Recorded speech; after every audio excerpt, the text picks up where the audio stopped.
Philadelphia. I'm Bruce Buffer. It's time for the Anthony Gorgano Show.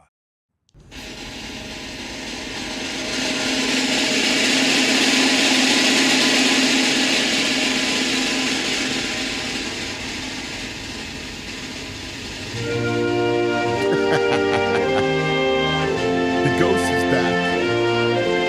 Yeah. Well, on top of the morning to you. Good morning. Philadelphia swept up in the London series. The fight is, wow. In England, the London series begins tomorrow. The revelry has begun. In a little bit, we're going to go across the pond and see what's happening. We got multitude of people that are going to be checking in from our own PHLY staff who are in London. It appears the whole world, the whole Philadelphia universe is there, and it's pretty cool. Yesterday, in fact, we had our man JP, who owns Passyunk Avenue, which has become the hot spot, the whole piece of London, Philadelphia, in the pub, and the Phillies coaches were there. It's very cool. I saw the shot this morning on Fox, on Good Day Philadelphia, on Fox 29, and, it was just packed. Like, it's just crazy. There's Philadelphians everywhere. It's very cool how it's just one big pot of revelry across the pond. That's why the International Series is really cool, because you get to celebrate it in a very, interesting way, and it's the melding of cultures. It's really, really, it's a lot of fun, man. It's a lot of fun. Ranger pitches tomorrow. This is the Anthony Gargano Show. It's the Great British Baseball Show. That's it. And Pumped Up, we're brought to you by Rite Aid, your neighborhood pharmacy. Make sure you head over to Rite Aid for all the goods you need, riteaid.com.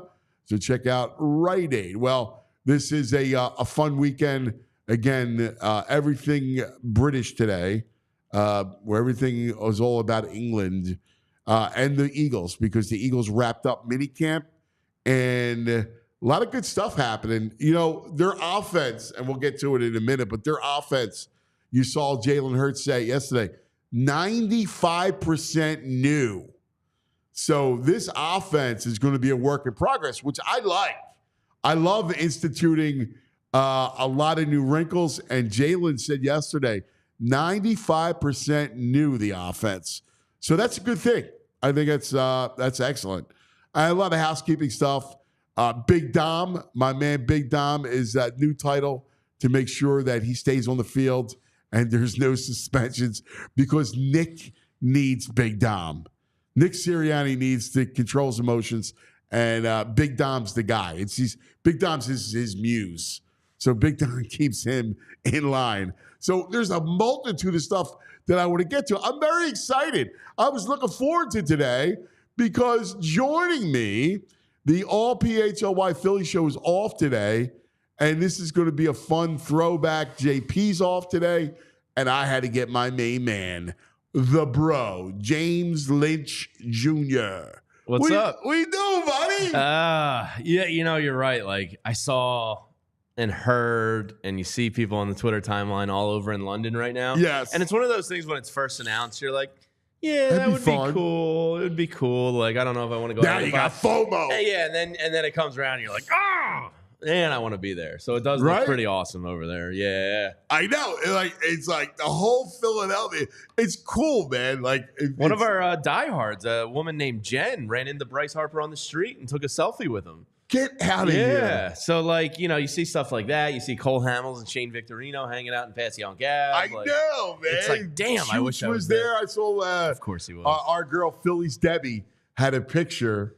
Debbie, who's unbelievable. That's awesome. Does all Deb Rinaldi. Yeah. She does all the Phillies, all the marketing, all the old time team, like all the and all the alumni, right? And so she's there. Everything. She was fantastic. She had a big picture. And it was her, it was Chooch, it was Victorino. That's awesome. You know, it was Cole. I mean, it was dynamite. Yeah. But I didn't feel the same way. I had that same thing going. Yeah. Like, I got, you know, a FOMO. It's going to happen in Brazil, too, because it was the same thing. I heard, I was like, oh, Eagles in Brazil. Like, yeah, that sounds cool. I don't know if I'd go. Late. And then, yeah, I know, it's not. But then, like, once you see it and you feel it and you hear it, you're like, damn, I wish I was there. You know what's funny? And now we're sitting here and, like, I'm swept up into it. Yeah. I wish we had, like, pints, like British. Oh, a nice cask. A nice room temperature pint. Oh, yeah. I'm in. Some snags. Right. Some bangers and mash. Do it all up. No, and that's what I love about. See, you know, listen, you and I have been friends a long time. We've worked together forever. Yeah. God, I don't even know. It's got to be 20 years. 20 At least years. 2 decades. Yeah, 20 years. And you know Which how is much I wild. love the culture piece of it in Europe and Sure. the idea of American sports in Europe. I always thought was cool. Do you remember I used to say Manifest Destiny, Take Over, like NFL and MLB.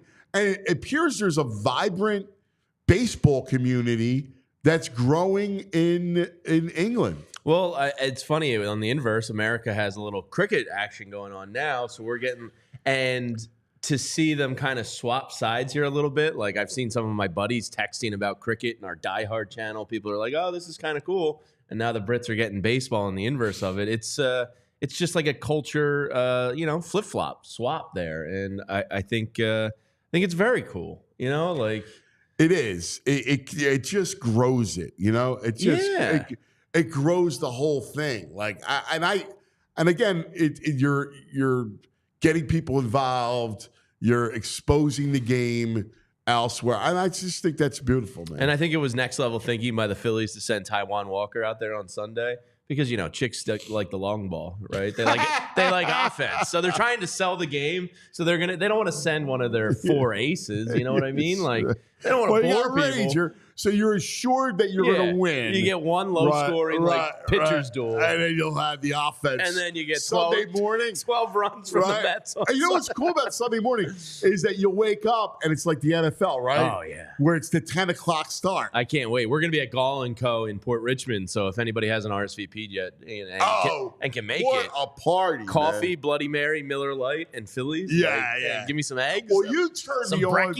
You turned me on to that. With the Premier League. Yeah. I started watching the Premier League because of you. It was a great precursor to the NFL. It was. Yeah, you sit there, you have your breakfast, you go over your fantasy and your bets and all that, and then next thing you know, football's here. Yeah. Our football. Right. But it was fun. It was like, you know what's funny? Like, and again, I'm not going to, be a poser. Like, I'm never going to be the biggest soccer guy, but I appreciate the game and I enjoy it. Right? Yeah. So, that's in the same vein, England's not going to turn into, all of a sudden a hotbed of baseball, right? But people are going to dig it. They're going to get into it. Absolutely. Just like the way we do soccer here. Yeah, absolutely. I think this is, it's brilliant by baseball.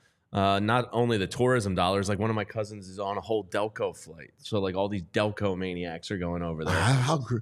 How great. So look out, London. Now, it's funny because, England's known for the soccer thugs, right? Yeah. The soccer you turned me on hooligans. to Green Street Hooligans. Yeah, which was one of the great ones.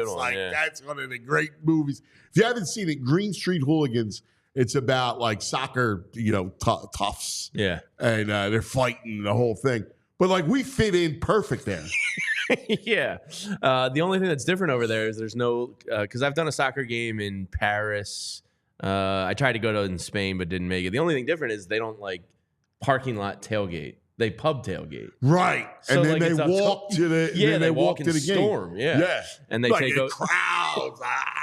So that'll be a little different for the Phillies fans, but we adapt well to pubs. We like pubs. Yeah, we're pubs people. Yeah. Get a nice room temperature cask ale, Yeah, what is that? The cask is the hand pump. Yeah. So that's more. It's usually not stored at the temperatures. So the Brits are big on the cask. Yeah, which is great.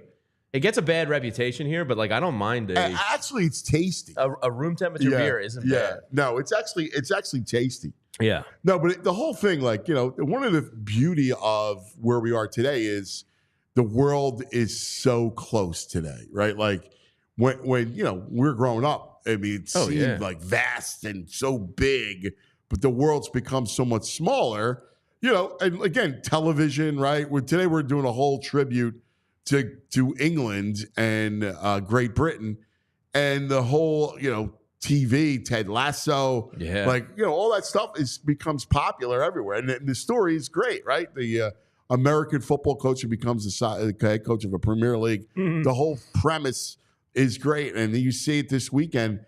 It'll be nuts with all the Philadelphians over there. Yeah. I'm jealous. I am. Like, that would be pretty cool to go to, what is it, West Ham Stadium? Yeah. Is that where they're playing? Yeah.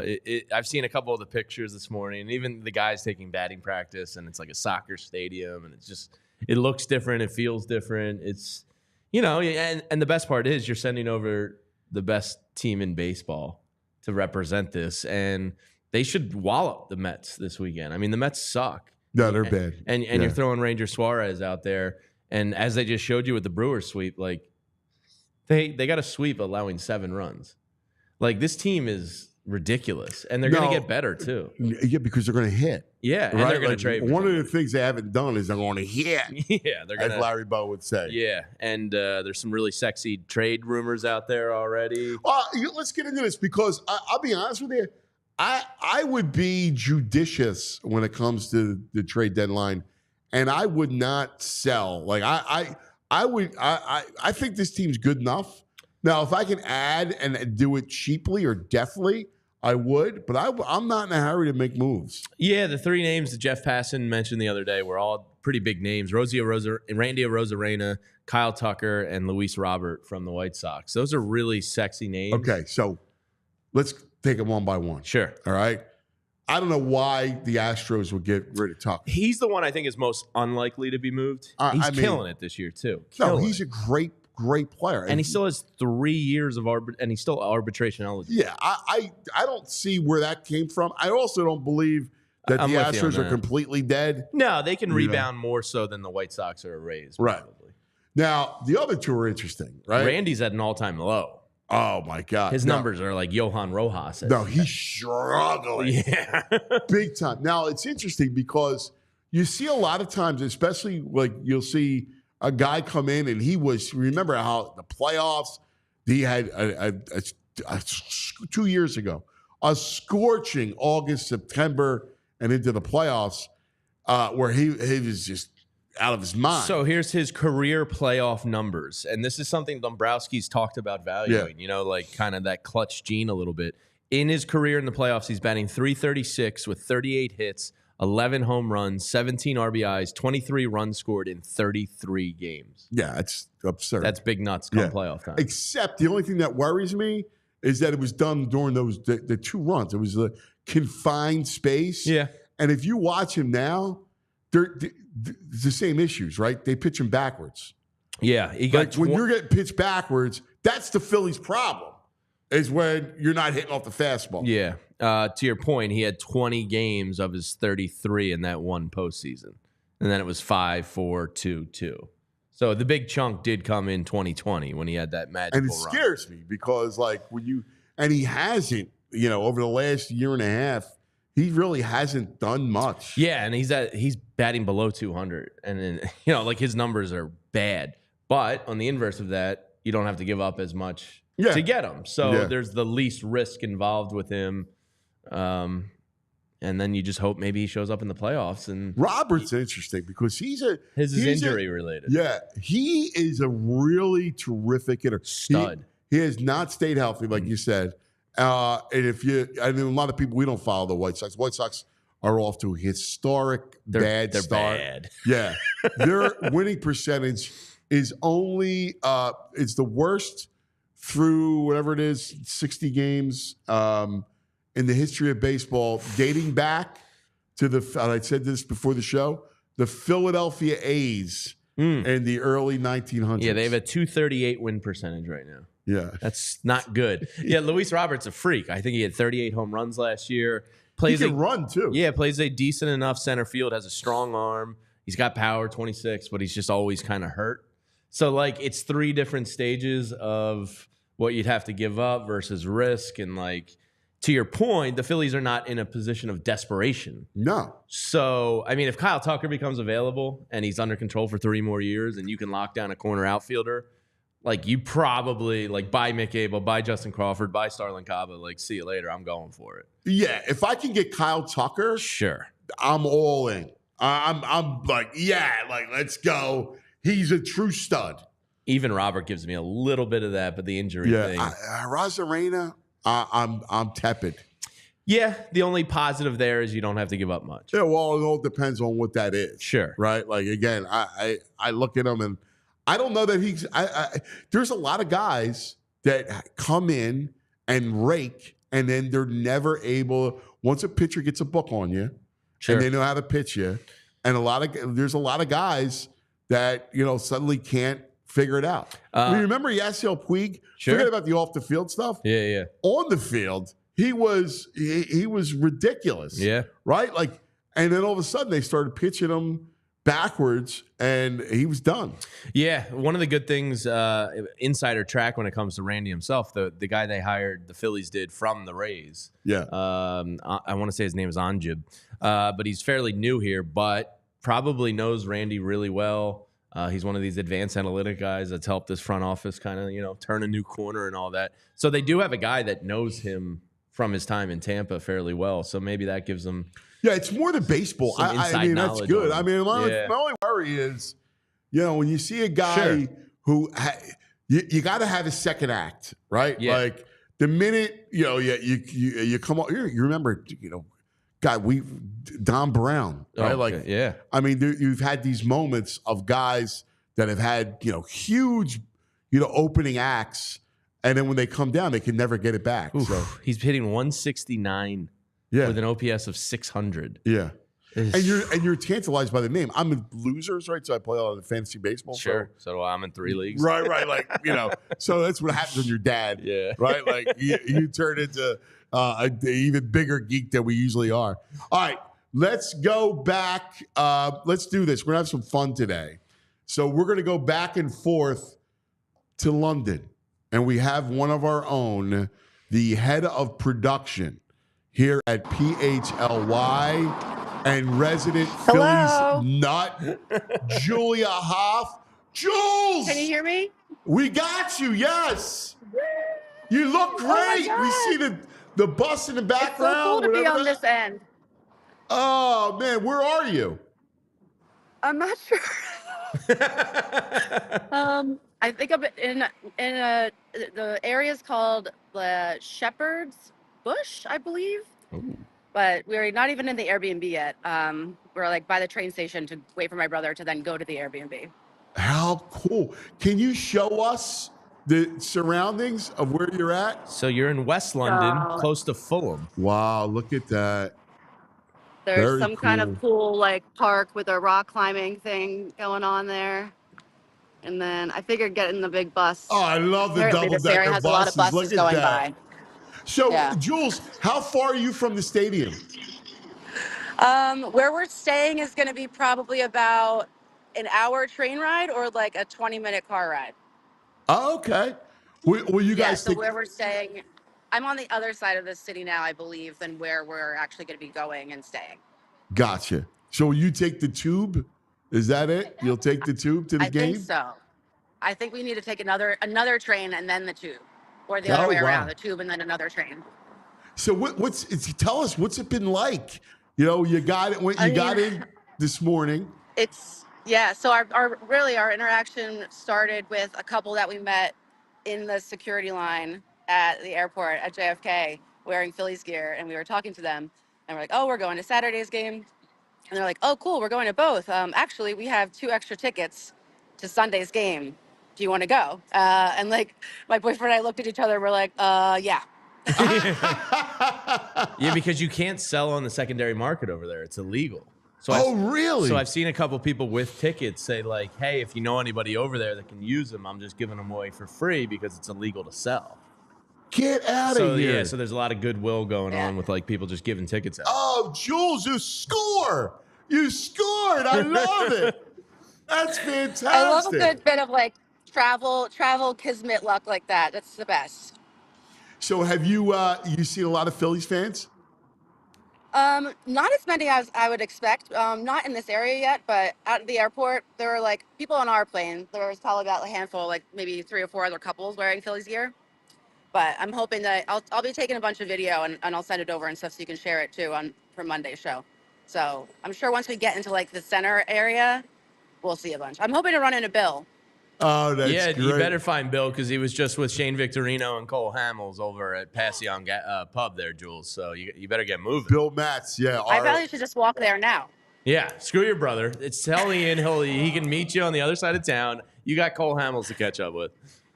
Yeah, That's your man. And Victorino is number 8. He's my guy too.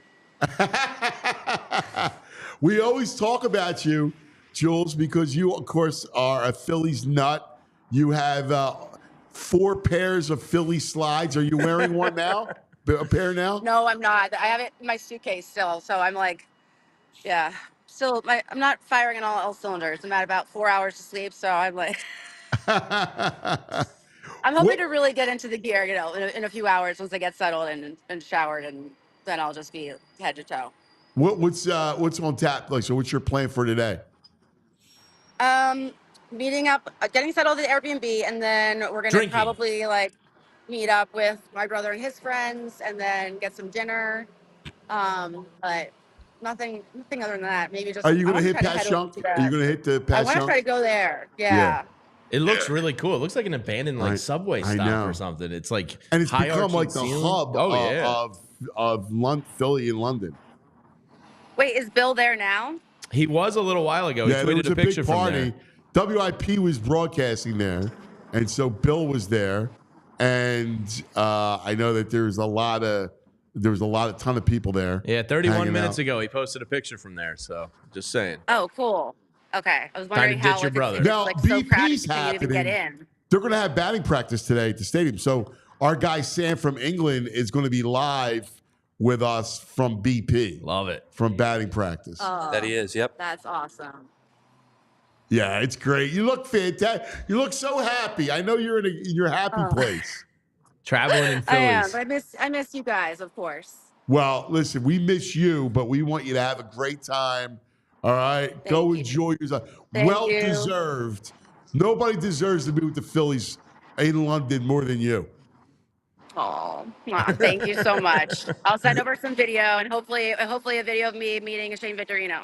Yeah. Perfect. We love you, Jules. I have love fun. you. Be safe. Have a great trip. Bye. Cheerio. See ya. That's Julia Hoff, our director of production. Yeah, and selfishly, we're me and my wife, who is best friends with Julia, are cheering for Julia to come home with a little hardware here. Ah, that's great. Yeah. Oh, So let's hope. She mentioned her boyfriend, a great chef. Dwayne's a great dude. So let's hope they come back with something else to celebrate too. Yeah, no pressure, Dwayne. Don't screw it up. That's fantastic. All right, it is. We got lots of. We're gonna go back and forth all morning long to London and kind of get into the spirit of this thing. It's so much fun. This portion of the show, obviously, brought to you by Olipop.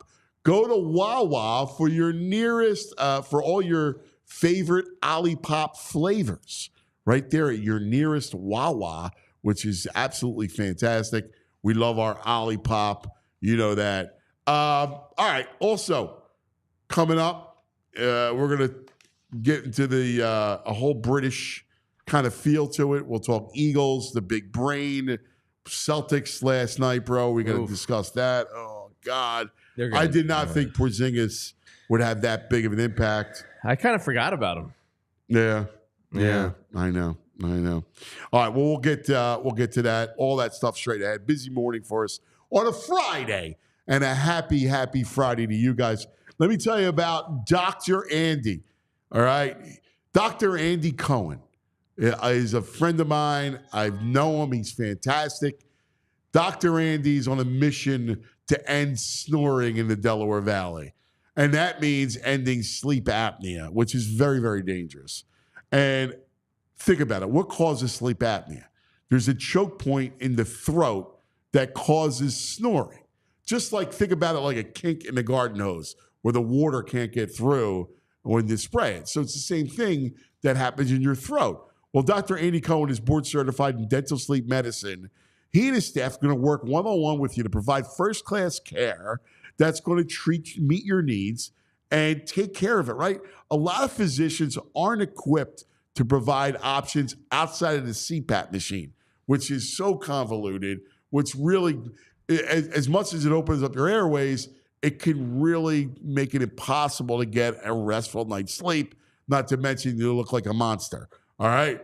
The beauty of what Dr. Andy does is that she's a trained dentist, so he deals with opening up passageways. He's a brilliant guy. You got to check it out. He's based in Jenkintown. All right. He's worked for years to educate dentists across the country on his personal approach to helping those with sleep apnea. His team's committed to stopping the snore. All right. Stop the snore. Tell him PHLY sent you. You'll get 15% off your initial workup. All right. The process is really easy. You get a 2-hour initial exam split into 2 sessions. You get information gathering, medical history, you go imaging, and then you'll review the results, and he's going to give you his recommendations, and he'll attack the snore, stopping the snore. That's right. Reach out to Dr. Andy Cohen, sleephealthypa.com, sleephealthypa.com. You can call him 215-337-2501,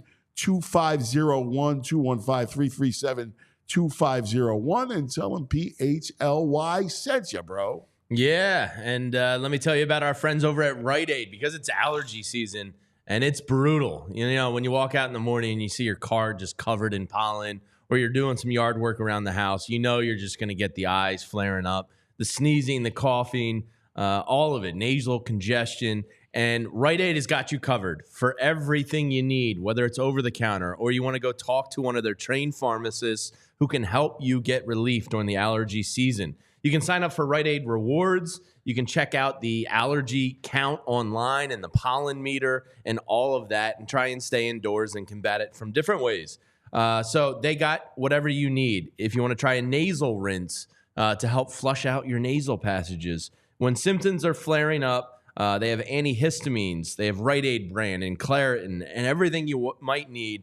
So 1 to 2 weeks before the pollen allergy count is high, you want to start combating this stuff. So stop into your local Rite Aid, talk to one of the trained pharmacists who can point you in the right direction with all of this stuff. And they have everything you need. So go ask your pharmacist for recommendations for ways to get relief during this allergy season. Visit your local Rite Aid today. Stock up on allergy relief or catch up on immunizations for RSV, shingles, and more. Walk in or schedule an appointment at riteaid.com. All right, bro. Thank you, my man. All right, let's get back across the pond. Of course, the big story, Phillies in London.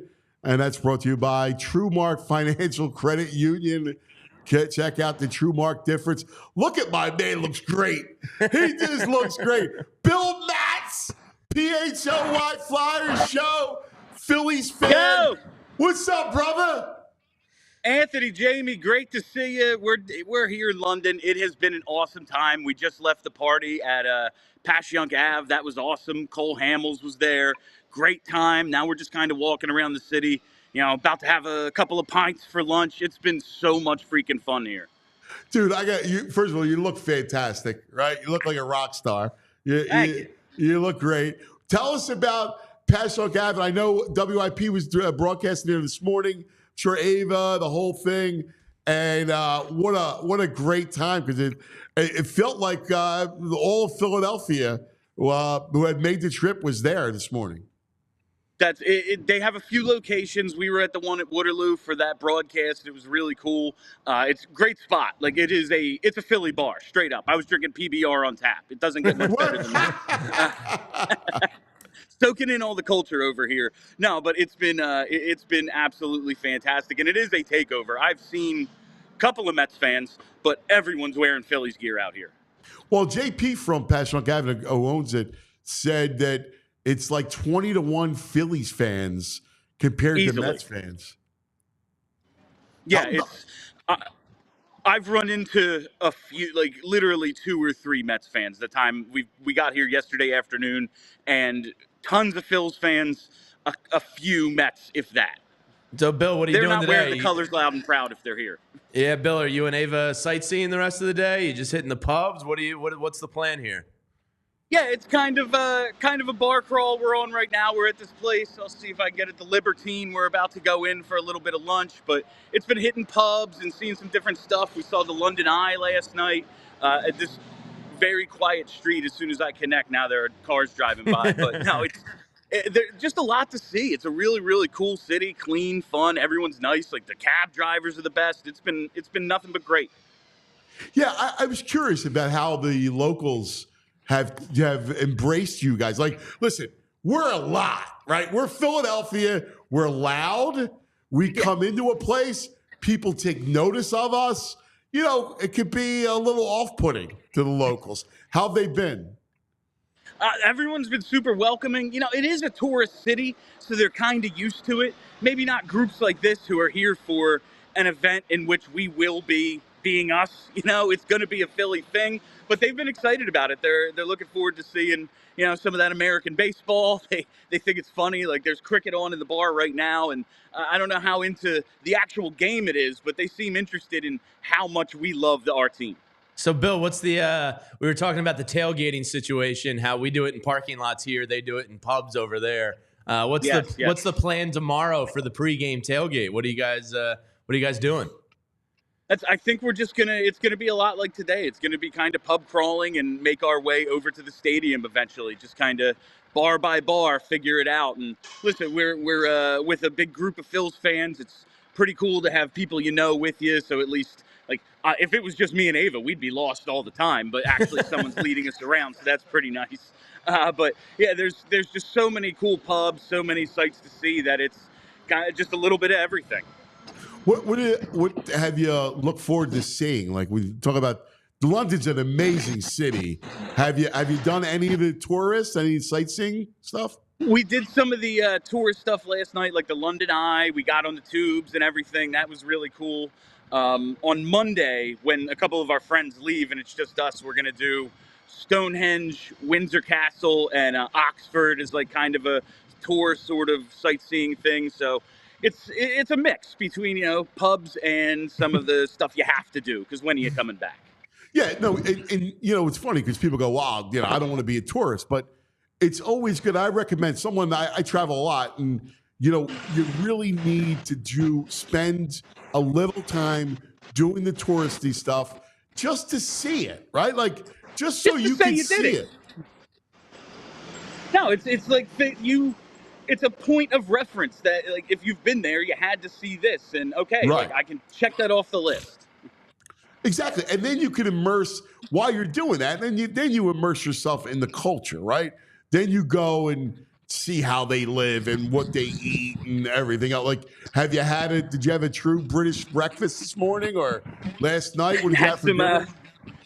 Had some bangers and mash for breakfast this morning. Surprisingly good. Enjoyed it. But yeah, I always say with the sightseeing stuff, you do the tourist stuff, then walk a couple blocks and make a left, and you'll see the real cool spots. That's plenty of road trips across the U.S. I've done that on, and we're doing it here, and it's paying off. Yeah, the beans with eggs is the one thing where I'm like, yeah, what's up with that? Yeah. And I like beans, but just, I don't know. Seems a little weird. I'm out on breakfast beans. I wouldn't immerse myself in the culture and everything, but it's a bad start to the day. That's fantastic, brother. What was Cole like? What was Cole Hamels like this morning? Oh, he was super cool. A couple of my friends went and grabbed him a beer. So when he finished up doing what he had to do, it was like he could have a beer as soon as he was done. He was like, "It is noon. We're in London," and he was enjoying himself. But it was, everyone's trying to keep him, off to the side so people don't bombard him. He just walked away and just started dealing with the people, he just left behind the ropes and said, "No, I'm just going to go take pictures with the fans. They're here to see me." He was very accommodating, incredibly cool. Couldn't say enough good stuff about Cole Hamels. Yeah. I mean, and not for nothing, but if you're Cole, how awesome. Like, this is the one thing about athletes in Philadelphia, and that's why Bryce and this special relationship we have with this Phillies team, they get it. Because where else are you flying right? Like all these people are going to London to support the team and be around the ex-players, the current players, and just the P, right? Everybody just embraces it. You don't see that in other cities. No, absolutely not. And he really appreciated it. He's like, no, I need to talk to these people, but did have a little fun with him because we're standing right in front of a Nick Foles Philly special mural at Passyunk. I just say to him, hey, man, what's up with that? You did it 10 years earlier. Where's your mural? He just laughed it off. Like, he's a really, really funny guy. It's awesome. Dude, you look great. You give Ava our best. Listen, enjoy yourself, man. You deserve it. Have fun. Be careful. Take it easy, gentlemen. See you soon. See you, All Bill. right, buddy. Bill Matz. Cheerio. Top of the morning to you. Jealous, mate. Right? You're I want to be there. I'm looking at you. You're like, damn, I got some. He's just pub hopping. I'm like, that sounds like heaven. Oh my God! Right. The weather looks. By the way, the great. weather looks sensational. Yeah, it looks really. It looked nice. fantastic. Yeah, well, this is a great time. We of can year. catch a flight. Yeah, a little late. Oh, well, I got to do the events this weekend, but people will understand. Right? Yeah. They're just giving tickets out apparently at the airport. I How know. about Jules? The Chiefs scores too. Yeah. I mean, those are a lot of fun. Now, London's a great spot because, like Bill was saying, it's a tourist city. It's a destination city. Now, Sao Paulo, which will happen in September, I'm still a little worried about Sao Paulo. So I read there's an Eagles account down there that kind of broke down because what's his name, the running back, Josh Jacobs made some comments yesterday with about Chris Green. Long and Green and like, kind of like, what are we doing here, bro? And I think there's apparently there's being too much like fear mongering made of it. Like you're not going to get attacked just because you're in green down there, but there is like their big rival is green color. Palmas, right? So it's so interesting. I had to do I was at a conference last week in Italy, and it was a world conference. So there were people from all over. There was a woman from Sao Paulo, and I asked her about it. In fact, I'm going to get her on the show when it gets closer because she said, yeah, like the rival is the Palmettas or right? Yeah. And they are green, and they are serious about the colors. Like the colors, like that whole color thing is real. Yeah. Right? And those people are not. So I'm not. I don't what think the they're going to get NFL, what the hell's the NFL doing sending two green teams there? Right? It was a complete misstep. I don't think they realized it. I think it was an oversight. Right? Yeah. I mean, it's like any major city. You're going to have to watch your back and be smart and, all that. But like, this account in Brazil was like, basically, you're not going to get jumped because you're wearing green.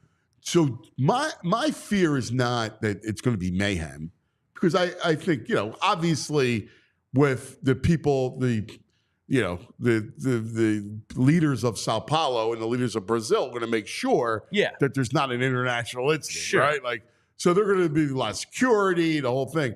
But my only fear is that you have somebody, you have a Delco person who wanders just off. Wakes up in a tub of ice with his kidney missing. Yes. Yeah, totally. Like, I mean, if you want to find trouble down there, you can. Right. Like I don't worry about that happening in England. No, right? no, not as But much. I worry about it happening in Sao Paulo. Yeah. Like, all it takes is some inebriated one Birds wrong fan. alleyway. Right. And you walk down the wrong place, and there's like all of a sudden, like, kidnapping. Kidnapping's a real big deal. Yeah. You know? Yeah. It would be smart if you end up going to Brazil. Just be smart about it. It's crazy. All right. This portion of the program brought to you by the Bet Park Sportsbook and Casino app. Time now for the brain. Brain. Red, the brain finder. Oh, hello, brain. It's Celtics by 30, right, Anthony? What's that? I said Celtics. We said it would kill them last night, right? My God, dude, I am shocked. How shocked were you that they came out? And, the one thing about Boston, and we talked about Porzingis, but I didn't think he would have this big of an impact. But the one thing about them is when they get hot from three, they can run away from you, and that's kind of what happened. Well, it's also, Anthony, I know I go, maybe it's just as simple as Porzingis. And Porzingis, look, I thought he was their best player last night. He was incredible. Look, it's only one game. And look, what we know about Boston, Anthony, they are, for all the criticisms I levied their way yesterday, I understand they're also the kind of team, if you wanted to take a team that has the best chance of winning by 20 points in the game, it's them. When they play well and they're hitting their shots, you would think this team could never lose. Again, even against the Sixers last year, again, the games they won, they blew them out. When they play well, they're a very, very hard team. When they're hitting those threes, it raises Joe Mazzulla's IQ quite a bit, so to speak. So, yeah, I get it. I still think I still like Dallas in game 2. I kind of think that game was maybe an anomaly. We'll see. Maybe not.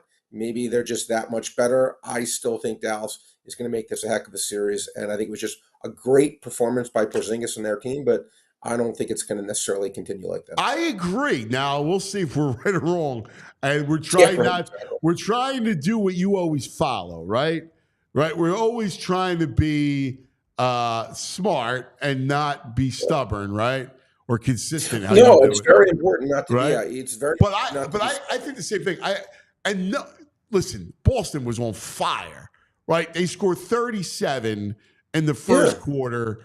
They ran away. The game was whatever it was, 14-13, and then they went on that ridiculous run and they ran away. And then Dallas closed it. They make it a game, but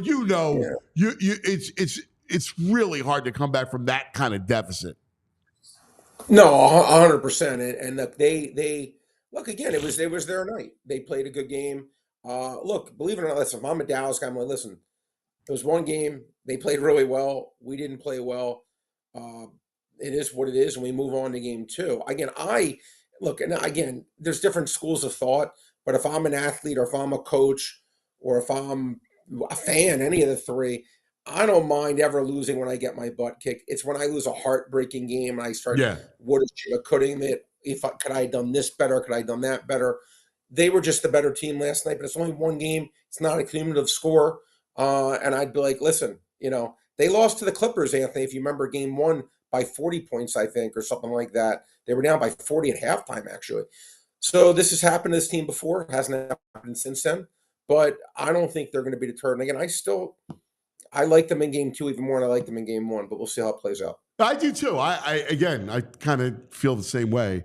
One of the things, they never got into any kind of flow offensively. Luka was great, but he only had 1 assist. And never seen that before. That was indicative of they just couldn't get a flow. And, Boston played them straight up, to give them credit, because defensively they had a really good plan, played them straight up. And Kyrie, did not play well. So between Kyrie not playing well and then not ever getting into any sort of flow offensively, they just didn't move the basketball. Wasn't their night, Anthony, again, as I said, but again, best of 7. You're going to have performances like that. Again, I said in this series, I think we'll see 4 games potentially come down to like the last minute and maybe 2 or 3 that are, not, double-digit games. We got one of those double-digit games yesterday. It's okay. It's funny, when they cut it to 8 with like 6 minutes to go in the third, I'm like, okay, wow. It was a 25-point game. They cut it to 8. All the momentum was on their side, but it's hard to just keep doing that on the road against a great team like Boston. But again, credit to Boston, Anthony. It was one game, give them their due. But again, we'll see. Now I will say this, Anthony. If Dallas loses game 2, I think it's going to be hard for them to come back on this. I'm obviously, that's Captain Obvious speaking, but if they're down 2-0 to beat this team 4 out of 5, probably not going to happen. So I really kind of think they got to win this game. Yeah, I think you're spot on. By the way, don't forget, what's the line right now on the BetParks app?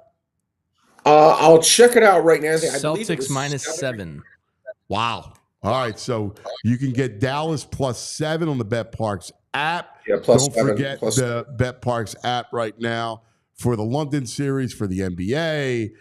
You got it all. You bet all your favorite sports on the BetParks app, as well as live baccarat, live roulette, several different live blackjack games. You can play them all with a live dealer right on your phone with the BetParks online casino and sportsbook app, plus hundreds of exciting online slots.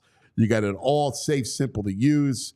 What an offer for new users. New users, download the BetParks online casino and sportsbook app right now. Get up to $1,000 casino bonus back if you're down in the first 24 hours. BetParks.com has all the details. Got to be 21, PA, New Jersey, Maryland, Ohio, Michigan. Gambling problem, call 1-800-GAMBLER. Hey, buddy of mine, Boo. So Boo is he says, listen, I love the brain for his sports. Does the brain have a pick on the Belmont?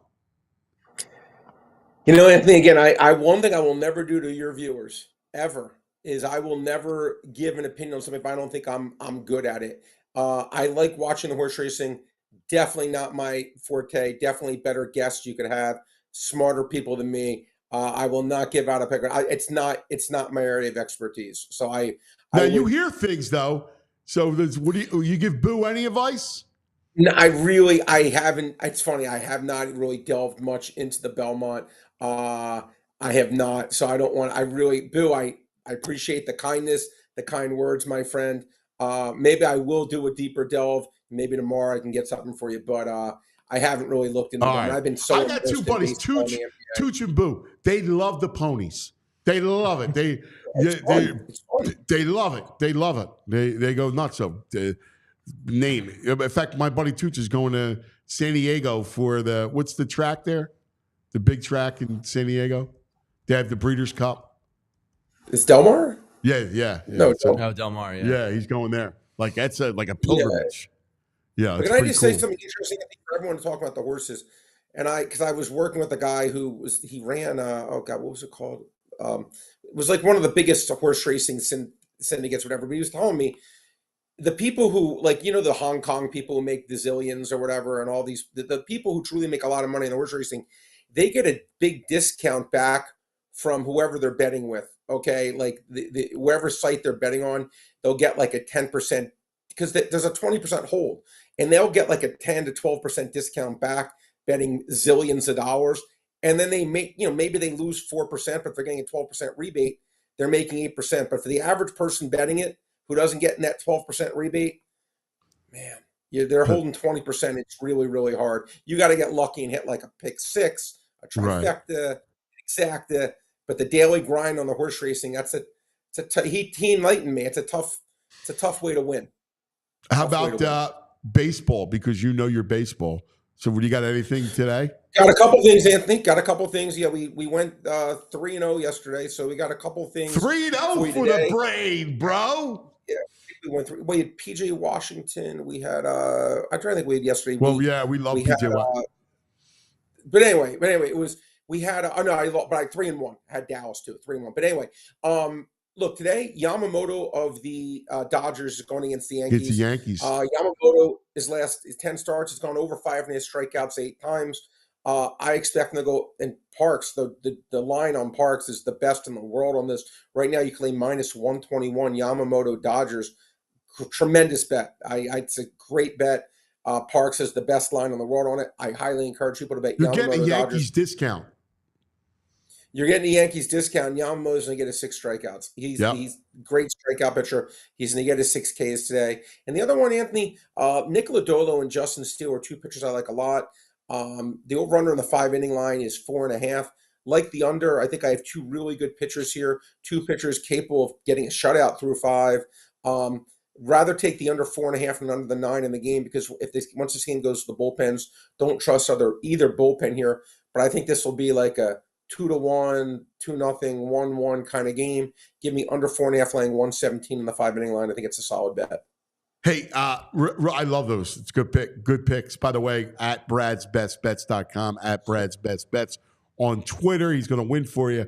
I got a couple things because Jeff Passan from ESPN talked about 3 big names for the Phillies in the trade deadline. Okay. Sure. And I'm curious to see what your opinion is because I have a strong opinion on all of them. One is I like it. Kyle Tucker. Right now, my reaction was, why would the Astros trade Kyle Tucker? I'd be like me saying, it's funny, my son said that to me yesterday, and I literally go, Carson, why don't you ask the Dodgers for Shohei Ohtani too? Come on. Who's making this stuff up? Right. Jeff, but he's putting that out there. Yeah. No, because it's like there's no way in the world that the Astros are going to trade Kyle Tucker. Like what? It's like someone calling up the Phillies saying, "Here, you're trading a Zach Wheeler right now." Right. I can't even answer. That's ridiculous. Right. It's embarrassing. No. If that happens, second one. Now this has some merit because I know he's on the block and the team is tragically bad, and that's Luis Robert, who from the White Sox, who's got the team is tragically bad. A good athlete. He just has trouble staying healthy. You beat me to the punch, Anthony. He has trouble staying healthy, but look, the asking price for him is going to be extremely high. Not high, extremely high. I don't know what kind of minor league package you're going to have to give up to get someone like that. Would he be a huge impact bat? Yes, he would, if he can stay healthy. But he's one of those guys, Anthony, I think he could be a guy that gets you in trouble. What I mean by that is he teases you and you think he may be more elite than he really is. If you look at him, and from the fantasy perspective, I had this guy on my team a bunch. He's just a guy that you always just expect a little bit more than what he is. He always seems to get dinged up, always seems to get hurt. I don't mind trading for him, but the asking price is going to be sky high, and I don't know if I trust him to be a guy that's going to play 140 games every year. All right, so now this one I'm curious because I feel very strongly about this one. The third name is Randy Arozarena. Yeah, interesting. Arozarena's had a really nice career, having in the midst of an outlier, atrocious season. He's hitting 165, I think, right now. Yeah. But the guy before this year has been a very, very productive player. So again, I don't have the advanced metrics saying, okay, he's hitting the ball hard, he's getting unlucky, or maybe his bat speed is just slowing down or something like that. I don't have that like data in front of me. I'm going to tell you, I don't want him. And do you think his age is wrong? I think a couple things. I think one, I've seen this before, and sometimes you see it with Latin players where they come in and they are scorching hot, right? Like remember the playoff run he had, right? Oh, that was the worst. And then they come. There's a book on you and how to pitch you. And they start pitching you backwards. And a lot of guys don't have a second act. And that scares me with him. Because it wasn't like last year he was great, epic last year either. No, he probably hit like 260 with 20 home runs. But no, you know what it is, Anthony? Like a lot of times with the players, they want to, I'm just keeping it real, from the Latin overseas, they'll lie about their age. If they're 19, well, that's the other piece of it. Yep. Right. Yep. And I'm not saying that I know. I certainly have no idea. I'm saying there's a chance because now he's slowing down. He's been around for years. Maybe he's a little bit older than he portrayed him. Again, I'm not saying I certainly I just think you can get fooled. I've seen a lot of players come in and don't have a second act. Yeah. Forget about what happened with Puig off the field. But Yasiel Puig. I was about to say Puig. I was going to say him. Yeah. I was actually going to say Puig came in as a big flash and then became a very middling player at best. Look, I would think what you're saying makes a lot of sense, Anthony. Out of the other, again, Luis Robert would cost more, but I have a lot more faith he'll be good. Arozarena to me could be a complete dud without the milk, and like not, could really like not. You're giving up a decent amount for a player that really may just really not have much left in the tank. So I think you're being very fair there. But Kyle Tucker, you got to be kidding me. No, I know. Both the bro and I are like, are you kidding me? If you give me Kyle Tucker all day long, I would love it, but that's not happening. Anthony, that's like one of those things when you were doing your radio shows, someone saying, I think the Sixers should trade, whoever for Michael Jordan. Yeah. It's ridiculous. Yeah, ridiculous. Great stuff, Brain. We love you, buddy. Have a great weekend. Good luck. All right, buddy. Appreciate you. There he is, the Brain, Brad Feinberg. I mean, are you kidding me? Yeah, he's good. He's good at his picks. Anybody that gives out unders on the reg like Brad does is smart. You know what I mean? Because smart money usually doesn't follow, or the dumb public money we joke about overs all the time. Yeah, we joke about it all the time. Because my dumb ass is like, I like runs. Yeah. That's not where the smart money goes. Most people like human achievement. Yeah. Right? Yeah. So it's hard to bet unders. But you know, it's smart. and he bets will are go smart like under a steal. Yeah. Like you're gonna root. Hey, who wants the game? Root for an under steal. Yeah, well, you know? if it wins, it wins. Exactly. Yeah. You're exactly right. I need more brain in me. You know? Exactly. Not as much stupid as I have. All right, let me tell you about a couple things. One, we told you about the Bet Park Sportsbook and Casino app, but what about Parks Casino Ben Salem?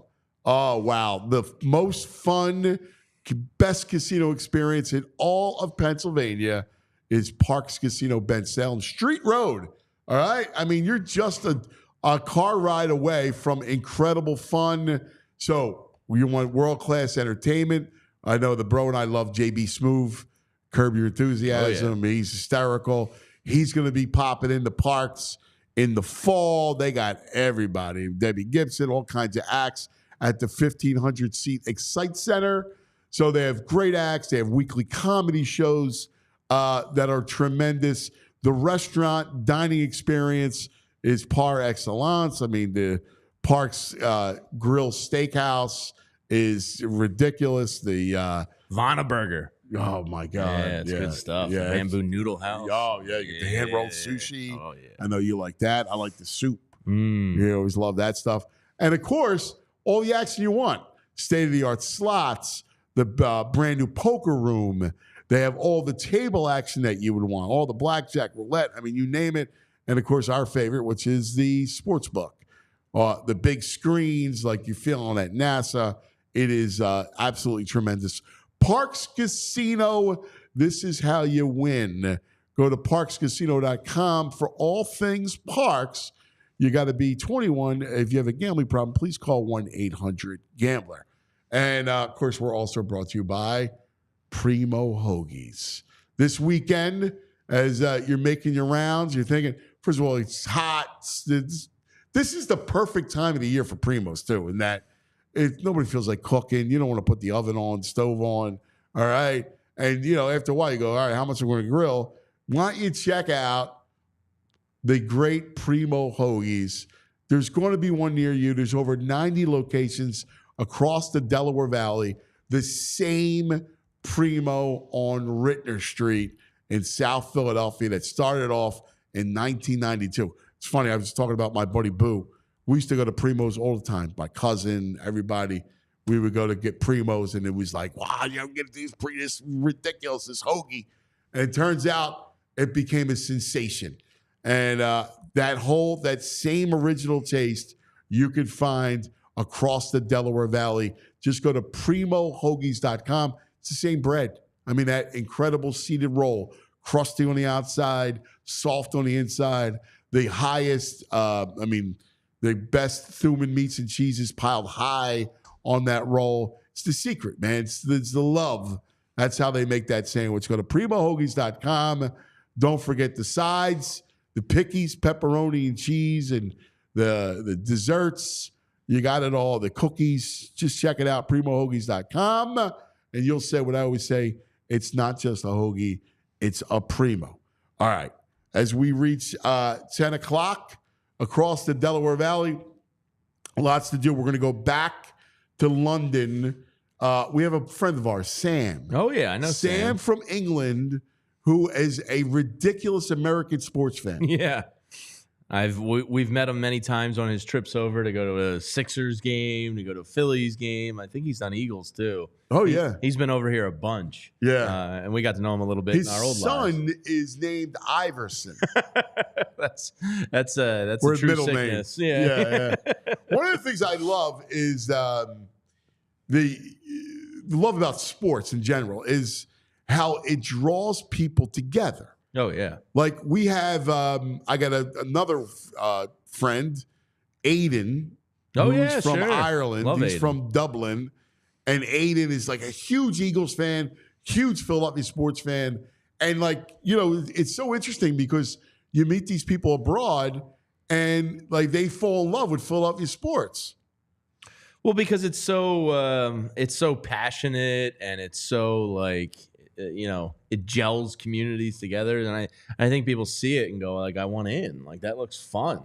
You people are sick. You share this common passion and it's fun. You know? Especially when times are good. You know? Oh, my God. If you have to watch the Phillies from 2012 to 2020, maybe not so much. But, when it's good, it's great. Yeah. So Sam's going to be at the ballpark and for Awesome. BP, because BP's happening. So he's going to be going on for BP. I'm so jealous. All right. So coming up, Adam Schefter from ESPN will join us. This part of the program is brought to you by TrueMark Financial Credit Union. Go to truemark.com/PHLY and check out the credit union difference with TrueMark. But, bro, let me throw this at you. One of the things that came out of mini camp, was the fact that 95% of the Eagles' offense is new. Jalen talked about that yesterday. First of all, I love that. Yeah. I think they needed to scrap heap last year. Yes. I was watching a little bit of Zach and Bo yesterday. I think, of course, some of the comments from the press conferences are getting overly dissected, but that offense stunk last year. Like, it was boring. It was unoriginal. It wasn't innovative. It just, like, it was predictable. So to hear that, Kellen Moore has that much sway with Nick Sirianni, or Nick Sirianni is admitting that, yeah, we can move on from this stuff. I'm not tied or married to any of this. Let's kind of start fresh here. I think it shows, you can look at it two ways. You can look at it as Sirianni just kind of being offensively neutered a little bit and just accepting it, or you can look at it as a guy, which I tend to believe, because his first year here, he said, all right, let me self-evaluate. He loves self-evaluating. All right, I need to give up the play calling because there's too much going on. I need to be more involved with the game plan. I think this is him. I like Sirianni, man. So I have to tell you, I really hope he succeeds. I think this is him going, all right, last year you got to adapt. Yeah, let's just start over, start fresh. Let's get people on their toes. Kellen Moore is established in this league as a pretty good OC. Play caller. Let's get together. The two of them probably, sat down for like a month and came up with what you're seeing implemented now. And I think it's a sign that Sirianni gets it. Well, and look, like everything else, when you come up with something, and 2 years ago, the Eagles' offense, especially with Jalen involved in a run game, was dangerous and potent, right? And what happens? At some point, defensive coordinators are going to adjust. That always is. Once there's tape on you, once they figure it out. We saw it happens to every offense. We saw it happen to Chip Kelly, right? All of a sudden, they realize, okay, well, this is how we're going to stop that, read option. Like, everything that was in vogue was once in vogue in the past, and it takes the defense a minute to kind of adjust to it. So this is why I think you need to adjust. Yeah, and Kellen Moore comes in, and I think Brandon Graham kind of encapsulated the problems of last year. When somebody like BG says it, you're like, okay. He basically said, like, the coaching staff wasn't right last year. Yeah. Like, when he says that as a guy who's on his way out, that's probably going to work for the team. Right. There's some serious weight to those comments. They were disjointed, the whole thing. Sure. And now you have Kellen Moore and Vic Fangio, adults in the room with resumes. That's a huge upgrade in that sense. Absolutely. All right, speaking of upgrades, let us now visit with a dear friend of mine who I love. And listen, he's the king of first. Nobody is first like this man from ESPN, NFL specialists, aficionado, looks fantastic. He looks the same way when I met him in Denver in 1992. He's the great Adam Schefter. Schefter! What's going on, Anthony? How you doing there, my friend? Good, buddy. How's everything, man? How you been? You look fantastic, bud. It's a nice time of the year. Just running around here today, doing a bunch of things, and happy to be with you. And I wish you the best of luck on your new venture here. Yeah, thanks, brother. I appreciate it. This is the time of year where mini camps get put to bed. The NFL goes on its summer vacation for a few weeks before we get serious. Just talk birds for a second with me, and just curious what you think. Some of the housekeeping. We talked about Jalen yesterday saying that 95% of this offense is new, which is the Kellen Moore effect, brother. Yeah, of course. That's the idea. Listen, they fell off a cliff last year. Everybody tried to figure out exactly what it was. It doesn't really matter. Probably was a lot of different things. But you come in, you bring in a new offensive coordinator. He's going to have his own ideas, his own approach. He's going to get the football, I think, and the passing game more to the tight end, to the running back. There'll be a different approach, and as Jalen Hurts himself said, you alluded to, 95% of the offense is different. So they're retaining very little from last year as they get ready for this year.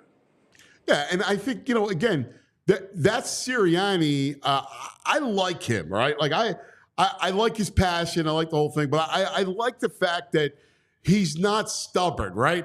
He's a guy that says, yeah, listen, I know we need to improve in a certain area. And if that means I got to go get Kellen Moore to come in and help fix the offense, even though I'm the offensive guy, that to me is a mark of a guy that's looking to improve, not looking to be stubborn. Well, yeah, and I think these are organizational decisions too. I don't know that it was Nick saying, okay, I got to go do this. I think they sit down at the end of the year. Jeffrey Lurie's involved in that. What are we going to do to get better? We can't repeat what happened last year.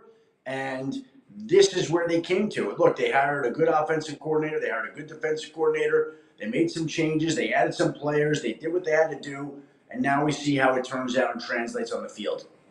Yeah, and you bring up the organizational thing and Jeffrey and, of course, Howie. And you and I have had a front row seat to watch Howie become one of the best GMs in all of football. And his story is fascinating to me, Schefty. And we kind of covered this thing from when Andy brought him in, and it was Andy and Joe Banner. And then as he starts to spread his wings, and then, we remember the Chip Kelly thing. And then he comes back and reinvents himself. And now you look at him, and I talk to him a lot, and I remark about how his journey and his growth, and he really is. You talk to everybody in this league, how he has become one of the best GMs in the whole sport. I would argue that he's one of the best GMs in all of sports, not just football, all of sports, because he always seems to be a step ahead of things. He kind of lives, eats, and breathes it. If I ever were a GM, which I'm not and I'll never be, but he does it the way I would love to do it. Like, he's just ultra aggressive. He's always thinking. He's always wondering what he could do. To get A.J. Brown and Devontae Smith done before these other wide receiver deals start coming in, that was smart, and it was beneficial for the organization. Players are happy, organization's happy, no issues, and you move forward. So, yeah, to me, he does a great job. And again, you said football, I would say sports, because that's the kind of job I believe he's done. Now, they only have one Super Bowl to show for it. Could have had two, nearly had two, have one. Let's see what these next few years bring before we write the book on Howie and his legacy. Yeah, and Neil, listen, you got Big Dom with a new title too. So that Big Dom is doing everything at the facility except cooking it. Lunch for the players like that. He's got every title in the book right now, Anthony. Right? Yeah. Speaking of seeing somebody his rise, I was with him when Butchie, the old Eagles security guy, was a guy named Butch Canico, who was a legendary kind of figure in this area. And then he hired Big Dom, and then Big Dom takes the reins over from Butchie, and he becomes this mythical figure. And he had the great celebrity last year as he got suspended. And so they changed the title to make sure that he's on the field to keep Nick in line. Did that suspension make him even more of a cult hero within Philly? Yes. There's Big Dom shirts. It's hysterical. He's become such a cult hero across and everybody knows him, right? Jalen Brunson came to camp. He's walking, hosted by Dom. It's hysterical, Schefty. He's almost as big as you. No. Nobody's as big as Big Dom. I can only hope to be as big as Big Dom. And he's got the title to back it up now.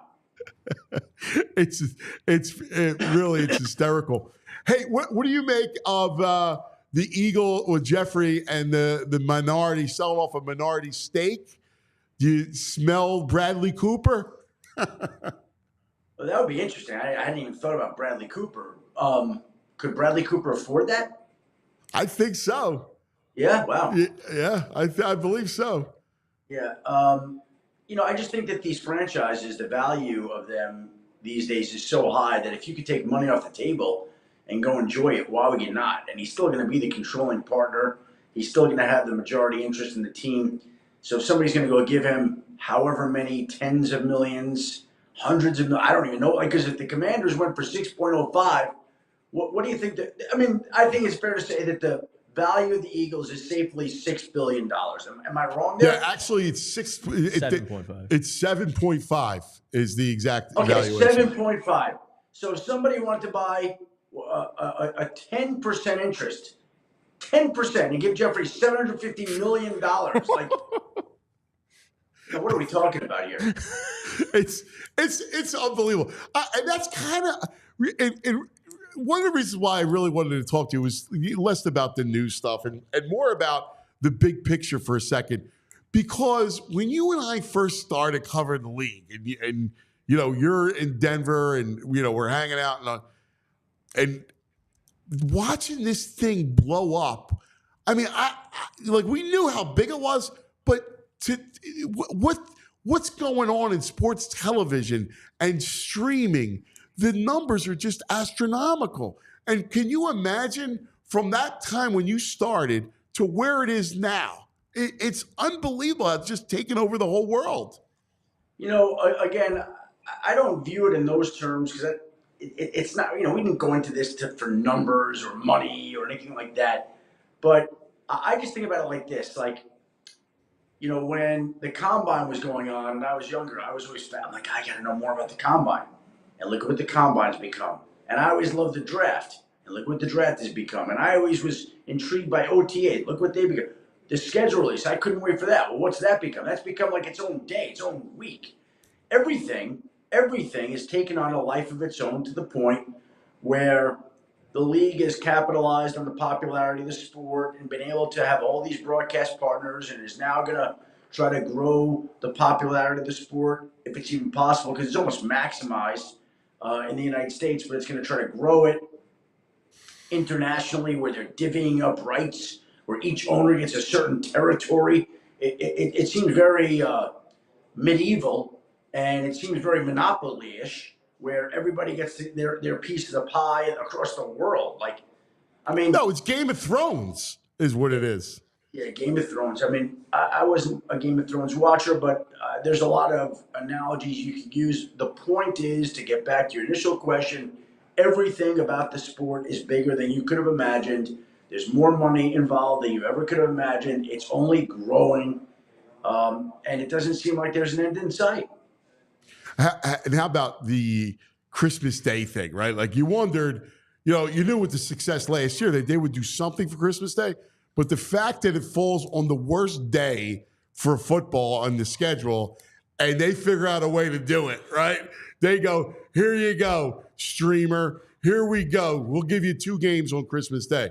They just own it.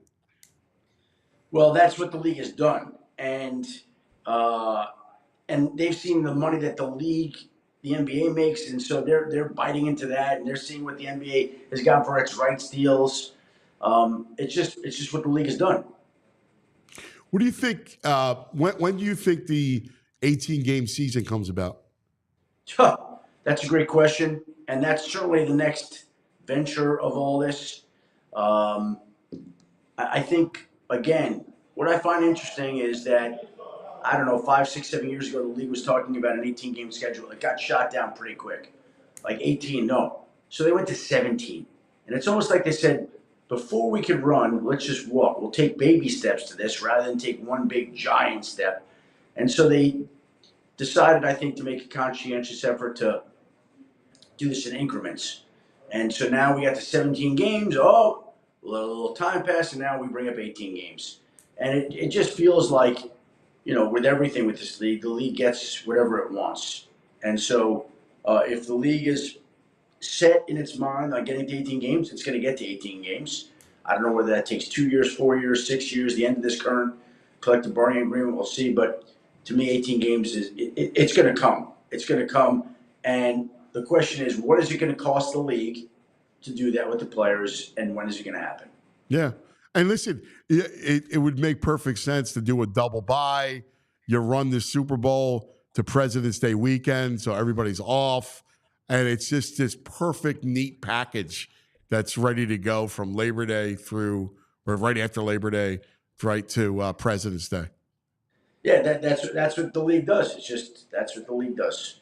Yeah, it's pretty awesome. Hey, real quick, just touch on the international thing.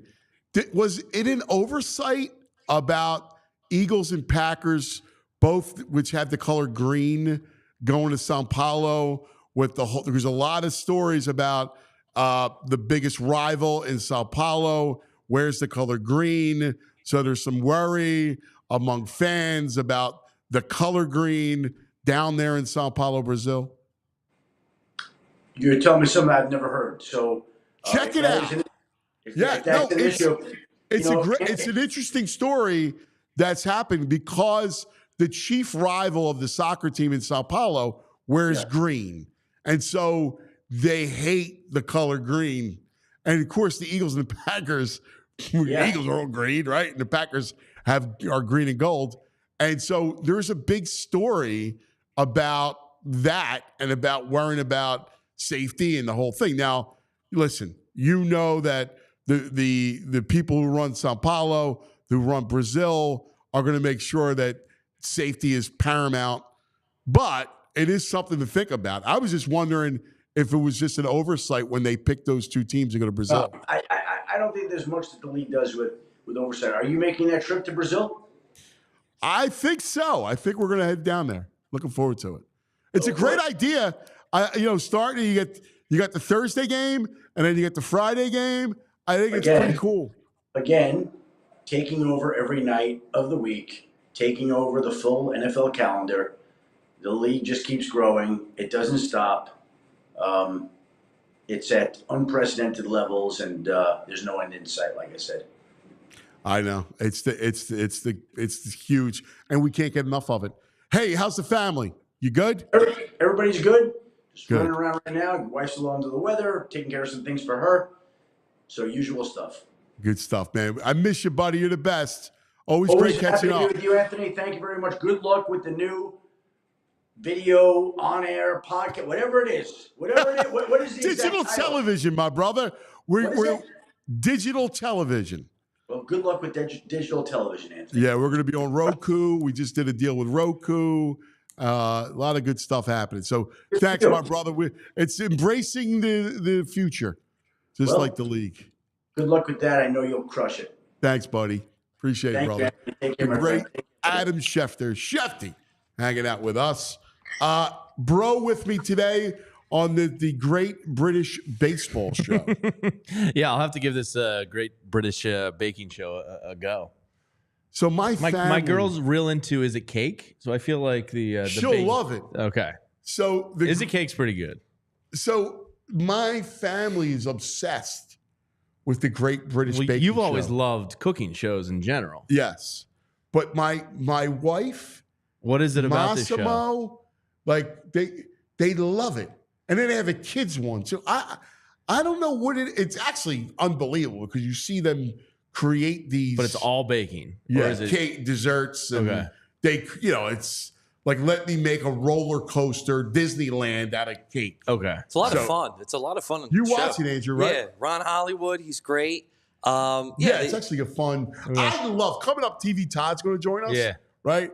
And I love the British gangster movies. Yeah. Do you see there's a movie coming out of Peaky Blinders? Yeah, they're doing the movie. I cannot. Tommy Shelby. It's a prequel. Oh, great. I know Todd's going to have this. That was one of the series I didn't finish, but for no reason. You didn't finish it? No, I think I got through 2 or 3 seasons and then just kind of stopped. Man, for no real reason. I loved it. Yeah. I love that.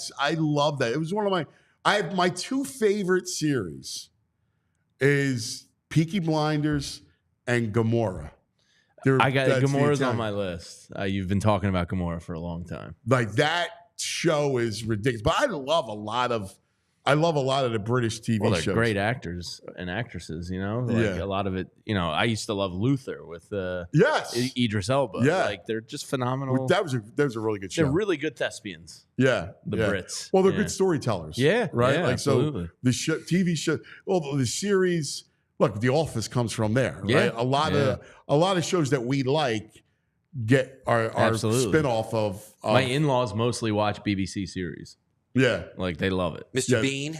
Yeah, they're well, they're love good. Mr. I mean, Bean. a lot of the cop shows are really the cop shows detective are good. shows are really. What's the really one good. I just watched with Gary Oldman? TV Todd, I Need You Right Now. Well, it was awesome. He'll be popping on.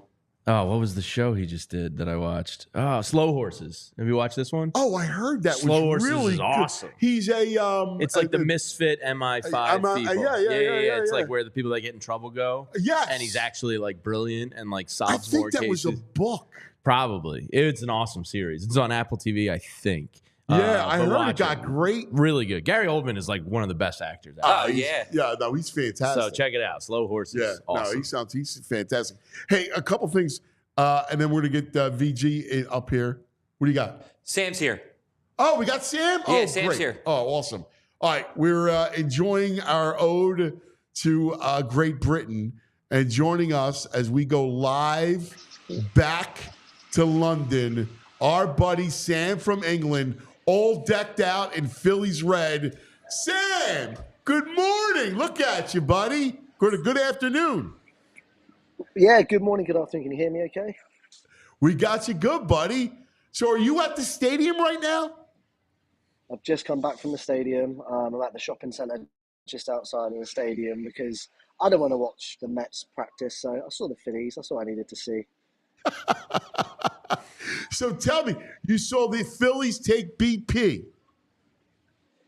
Yeah, we saw a bit of Phillies. Ranger looked good. Trey looked okay as well. Like he didn't his hamstring was putting any issues there. So hopefully he might play one of the games. And I didn't expect Ranger to play either because obviously with his injury. But it looks like Ranger's pitching, and hopefully we might get a Trey sighting. But I don't know if he's just come out here for the fun, I suppose. But it looked really good, and everything MLB are doing is fantastic. So I got to meet Alec Boehm earlier. He's really taller than Jamie. And Schwarber's not that much bigger than me, which felt okay. So I felt a little bit better. What kind of crowd was there? There's thousands. I mean, there's other teams as well, but I mean, we own it. And it's not just us. There's a UK Phillies, Dave, who's built a massive community here. We're probably the biggest, and then the American Phillies as well. There's a few Mets and stuff, but yeah, Phillies by far the biggest fan base out here right now. I reckon it's going to be at least 60-40, maybe 70-30 in our favour for the fans in the stadium that are supporting the Phillies. So I got to ask you, because, we've been friends for a while. You have been a great Philadelphia sportsman, 4-for-4 guy. What's it like having the Phillies, right, in your country? Like, that's a big deal. It's fantastic. I mean, I've been to the Sixers and Eagles games, and they were okay, but NBA and NFL didn't do a lot of stuff to really promote the teams, whereas MLB have done so much. Like, I know the Mets guys, joking aside, like the UK Mets guys are nice as well, but they're doing stuff for them that helps them meet, legends as well. I've met Chase a few times now. I've got to obviously meet Alec, like I said this morning.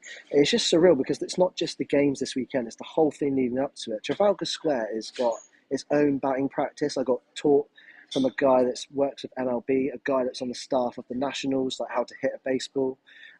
It's just the stuff they're doing is to entice people to like baseball, and then it just helps the fact that the best team in baseball, forget the stupid rule that the Yankees are officially the best, are here right now in London.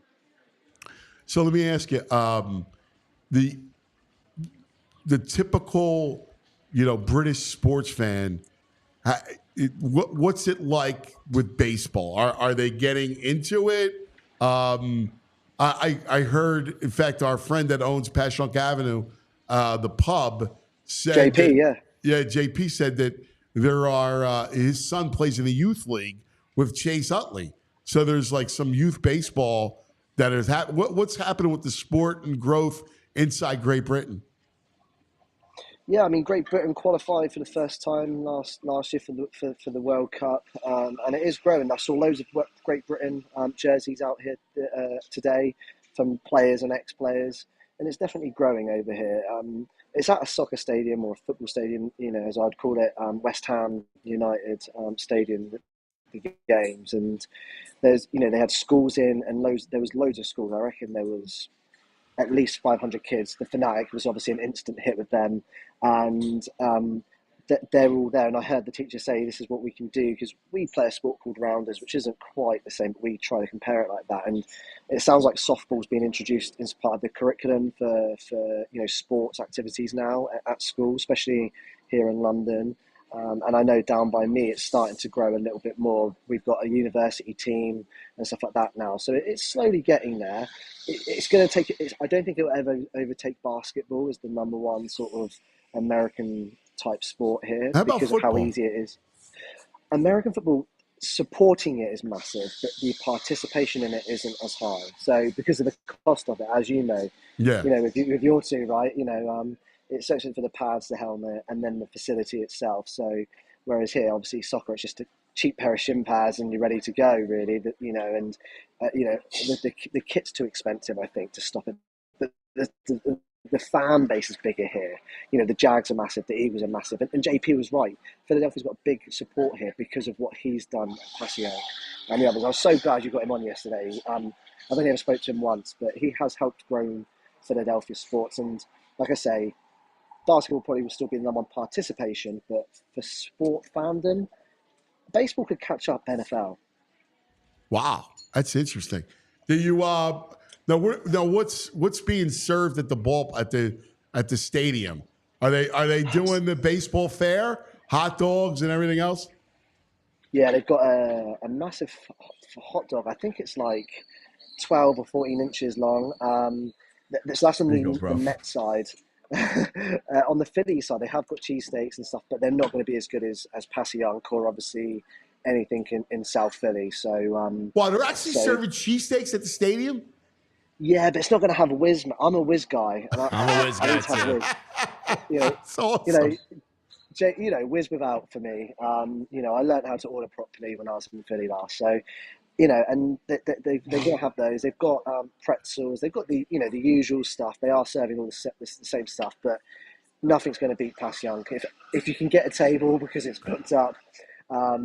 Because Topper made an appearance there last night. I don't know if you saw. I haven't been able to watch your show today for the first time because I've been out doing stuff. But Topper was there last night doing shots and saluting Topper, the team. That was a great scene. So my breakdown, Topper's a bourbon man. Yes. He raised the bourbon. He did. Yeah. So if you can get any food, if anyone's watching and they're in London, go to Passyunk, one of the venues. You'll get a better food experience there. At the stadium, they've got the typical stuff, but it's overpriced and it's not. It's been catered from here, whereas the stuff from Passyunk, it's you can tell it's the cheese is legit, and American cheese is better than the American cheese we get here. So, and the roll, the most important thing's the roll. I'm not. Oh yeah, you know it. See, you're an honorary Philadelphian, man. You know it's always about the bread. It is all about the bread, my friend, and that jaw needs to be spread across the world. Now are you going to go to both games, Saturday and Sunday?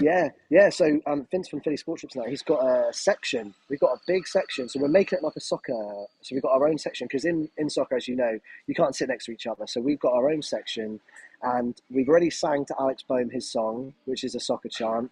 And he loved it. So we're going to be singing that all game. We've got a whole section to ourselves for tomorrow's game, and it's going to be epic. So and then I'm sundown with my eldest son, to watch the game. So tomorrow's going to be the part. You're bringing Iverson to the game? I'm bringing Iverson's coming. Joel's too young, but Iverson's coming to the game.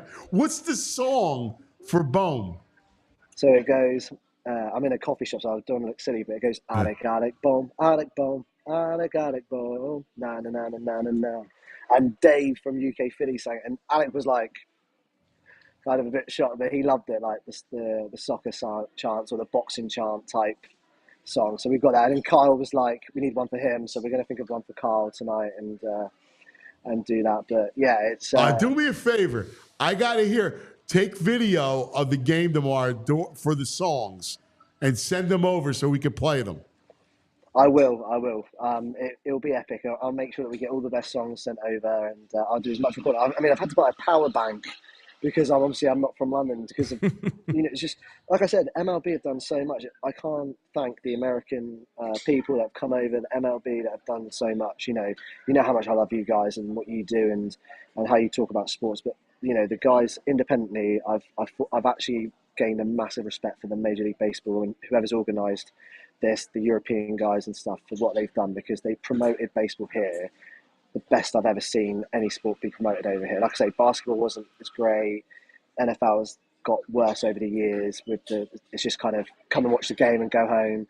But what they've done here has been fantastic. And the Phillies are the number one team here right now. There's not a better team than the Phillies in the MLB, and there's not a better fan base than the Phillies. That's fantastic.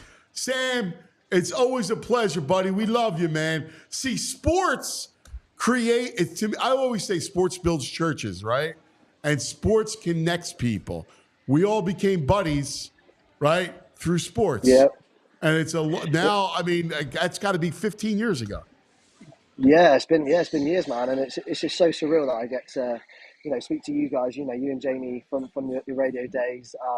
Just love what you guys do, and thank you for having me on. It's an absolute honour and privilege to be able to speak to you guys in your new format and stuff. I will become a super fan soon. Money's been a bit tight because my soccer team got to the playoff final, got back to the EPL, beat Leeds, whose owners are the 49ers. So I see that as a win.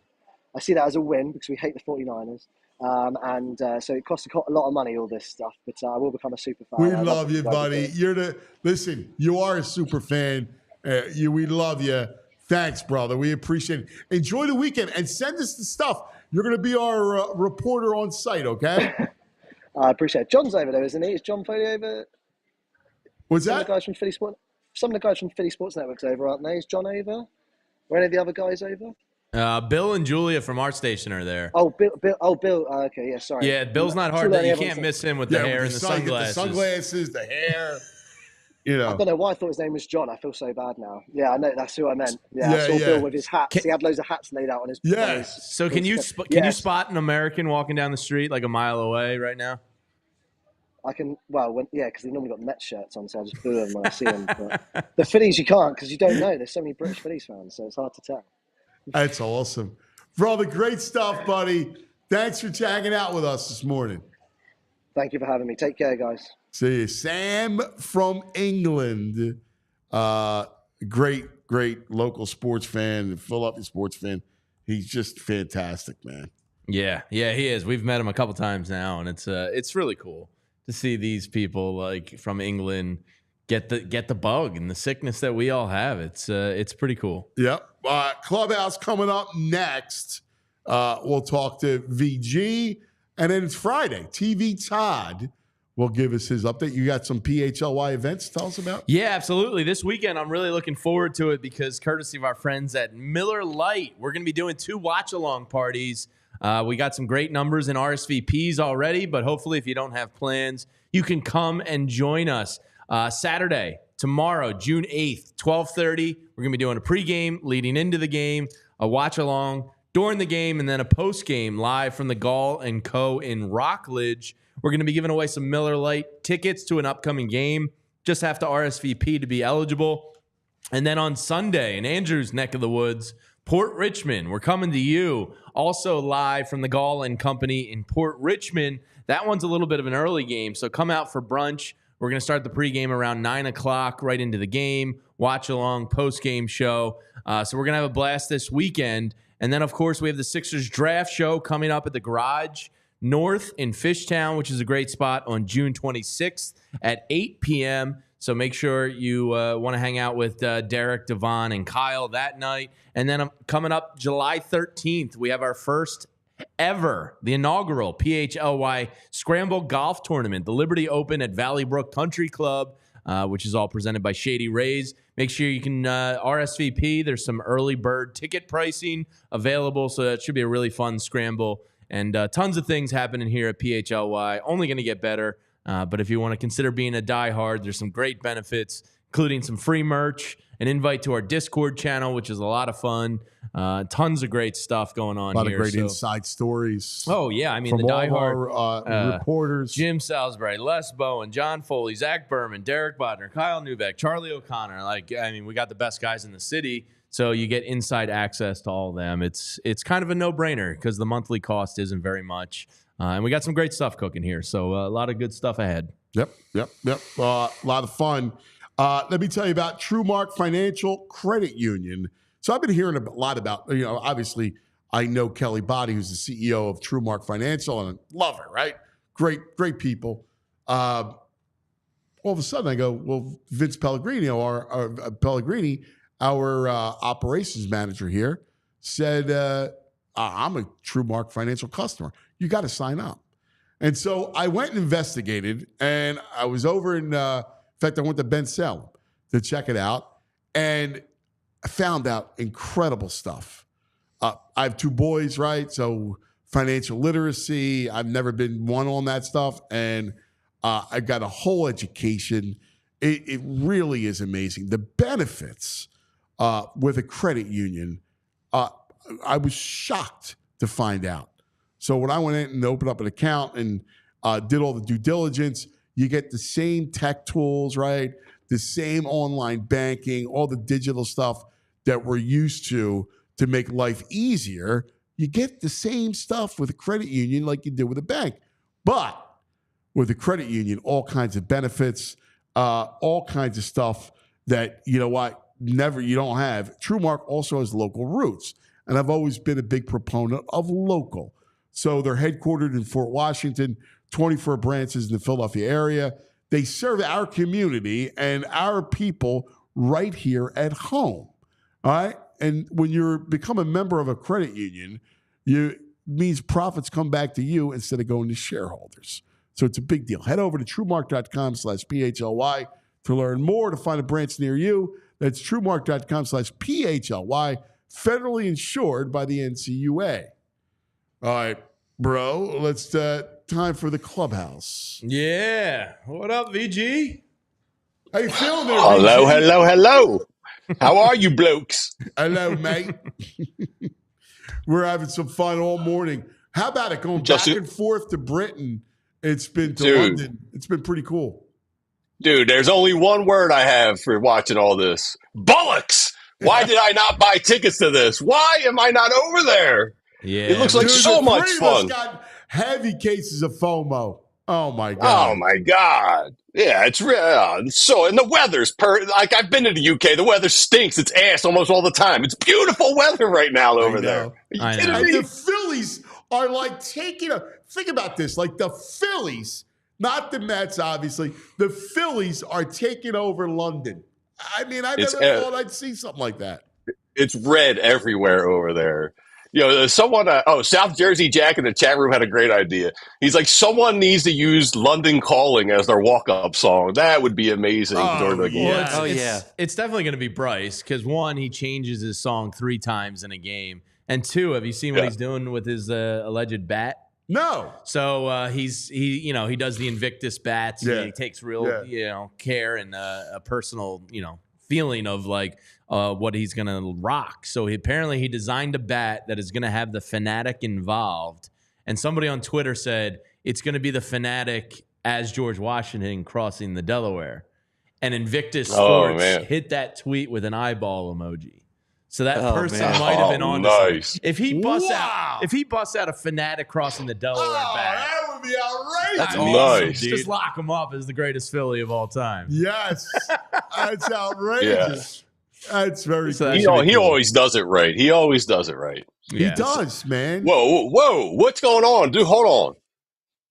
Man, is that a lot of bright flesh in that little box down there from our man Frazier? A lot of he's got the Castellanos jersey over. Look how pale he is. Come on, man. You gotta let it breathe, It's a lot of college. Whoa. Yeah, that is the jersey you think I'm pasty? With no shirt underneath is a violation. Yeah, no, it's not. Yeah, it's nice. It's a breeze, man. It's too hot out. Jersey, no shirt. you got to put a shirt on underneath, even if it's an undershirt. You got to put. I can't do that. I sweat, man. I run hot. Yeah, but you can't go like that's. All right, you don't have the Castellanos. I'll close it up for you. All right. Yeah, you don't I have want that. to blind you. You can't. I saw you put the sunglasses on. Yeah. You gotta have some Castellanos pecs. You're gonna do that. Come on, man. Exactly. But any correlation, he was slutting it up a little bit on the field with those buttons, and he's hitting the ball hard. Just saying. He's always slutting it up. Come on, man. Whether he's good or bad. So let's do a little best and worst of the evening, and then we'll go for a little VG's Nugs. Let's start with the best of the evening, VG. What do you got? Topper. There's photos going around. Topper making the toast last night. There's so many things right with this picture. Two things really stood out. He's a whiskey man. He likes the brown liquor. I don't know if it's Scotch or bourbon or Jack Daniels. And look at that collar. A+. He's got the base layer on. He always looks good. The way he dresses, he's super cool, Topper. Great manager, great fashion sense, best of the night. I love how VG's such a necksman that he analyzes the neck like nobody else. I got to educate you guys. I do like the bourbon. Yeah, I think the bourbon. I think I was bourbon. I like the bourbon as the choice. Yeah, it's strong. That's a baseball guy's drink. Yeah, class. Yeah, you got to go brown. It's a heavy pattern floral shirt though, VG. I'm surprised you. I think it looks good on him. Yeah, I'm a fan of it on him. Yeah, I think he rocks it. You know. Yeah, he pulls it off. What do you got, bro? What was the best of the evening for the bro? The best of the evening last night. This doesn't have anything to do with Britain, sorry, but we hit the Parks on Tap with the girls. Nice. It's over my way up by Chestnut Hill a little bit. So we took the family out. It was a lovely evening. I was mildly checking in on the NBA Finals. I got to be honest. But it was just great. The Parks on Tap, I think, is one of the absolute best things the city does. It's really cool. A roving park, basically bar, if you're unfamiliar with it. Yeah. And they hit different parks around the city. So we went to Pastorius Park last night. And had a blast with the family. And the girls were playing baseball and kicking a soccer ball. It was awesome. That's fantastic. Yeah. Sounds and I good. did a little mini golf yesterday for the first time. You did? Because yesterday was kind of my weekend. So I took the girls mini golfing and then to Shake Shack. Oh, look at that. So we had a great day, man. Mini golf and Shake Shack? Great daddy-daughter day. Real nice day. Real nice day. How'd you hit 'em? Good dad day. I did all right. There was a lot of interference. They kept running out onto the hole and, it was kind of a mess, but we had fun. Yeah, that's awesome. I did have a hole in one. Did you? Yeah, all right. Yeah. But now when the boys and I go, it's for real. Competitive, yeah. Yeah, now it's like, all right, listen. No more playing hockey. VG, the worst of the evening. Every time you beat them in a hole, they got to do push-ups. What's going on with this competition? With you and the boys? Get down and give me 20. Run laps. I've been on Anthony for doing sprints. He's got to do sprint work every day. And I was mad at him because I came home. I go, I guess he's got his school pants, right? He comes downstairs with his school pants and no shirt on. Right. And I go, I guess you didn't run. And he goes, I ran. I give him the look like, I said, stop. I said, you got your school pants on. He goes, I ran in my school pants. I said, you can't run in your school pants. There's no way you can run in your school pants. They wear a uniform. They go to Catholic school. You can't run in your school pants. The Flynn and O'Hare, heavy cotton. Yeah. That's bad. Yeah, there's no give. Yeah, no give or stretch in those pants at all. No. I mean, what would McCaffrey's father do? Oh, he would have had him strip down to his skivvies and start running sprints right there. Yeah, exactly. So my worst. I'm sitting here on the couch, 11 o'clock. Here's snap, and it's a snap no one wants to hear. Mousetrap goes off. Yeah. Oh. And it's trash night. And I'm dealing with the vid. I got a bit of a virus I'm fighting off. In my house, the pagan, she's always an F the patriarchy, down with the patriarchy, until it's trash night and there's a mouse. Then it turns into June Cleaver, 1952, where it's like, Get the mouse! Get the mouse! So yeah, that was my worst. Picking up that disposing of a mouse in the mousetrap. So what do you do with it? Was it still alive? No, we do those snap traps, but you still like, I gotta put a glove on, pick it up, throw it in the trays. I don't want to see a dead mouse. It's just you're too lucky much. it was out of its misery. You don't do this the dustpan and then just get rid of it. I just get the paper. That was my bear. Sometimes they're still alive, and you have to put them out of their misery. I know. So you take it outside and hit it's it with the a worst. hammer. It's not very fun. You can get the humane trap where it like goes in there and then it closes on and then it's in there and you can just take the trap. And then what? They just starve to death? I know. I'd rather hit it with a hammer. I think there's poison or I something know. in there. That's not fair. Yeah. You don't want to do that. Yeah, That's cruel. It's a mouse. You take that humane one. You take the humane one to the corner. And be done with it. Yeah. And With a hammer? That's what I had. I've had to do that. Yeah. Dude, that's like Or so bat. gruesome. I'm not gonna A hammer? drown it. Like what's like just one shot and it's over. Yeah, I'd rather do that. You put the thing in a locked up room to and it just dies for like a week. That's not right. That's not humane. No, Humane is hitting with a hammer. Yeah, a bat. Yeah. I use the bat. Re-release it out in the wild. You know? Then it's just gonna come back. Yeah. You re-release in the wild. It's back in your house in 20 minutes. Get out of here with that. Yeah, and that's a rat. It's not a field mouse. Which the worst? Worst of the night is the Celtics. Yeah. Like again, Boston's just. It feels like them. It feels like 25 years of my life. They're just dominating sports, and now the Celtics are going to win. And Jason, I know. And Porzingis, I just forgot about, and he comes out. Yeah. I forget about the guy, and he comes out and dominates game one. Like, yeah, it's terrible. No, it's never. There's never a time when all their teams stink. It feels like it's unbelievable. No. They're always in a mix. Always. Yeah. It's the worst. They always got someone. Yes. All right, VG's Nugs. Let's do it. All right. We'll do a couple. We got some British stuff coming up. Well, let's get some other stuff out of the way. There's 8 pitches, 37 miles per hour or slower this year in Major League Baseball. And in 2020, there were 0. And now this is the position player trend. But look at that, 0, 0, and now we've got 8 so far. 30 times last year, someone threw a ball slower than 37 miles per hour. Oh, my God. That's wild. I think Johan Rojas has a home run on one of these pitches. Didn't he take a player deep for his first career home run? Yes. I think he did. I forget who it was, but it was like a meatball right over the plate. Yeah, it was last year, right? Who's throwing 37 miles per hour? I mean, I could get up there and like give you at least 50 plus. Oh, yeah. Yes. Right. I mean, Just, you know, they got to do something about that. What's he throwing at these Moss days? is throwing probably about 60. Get him in there. Yeah.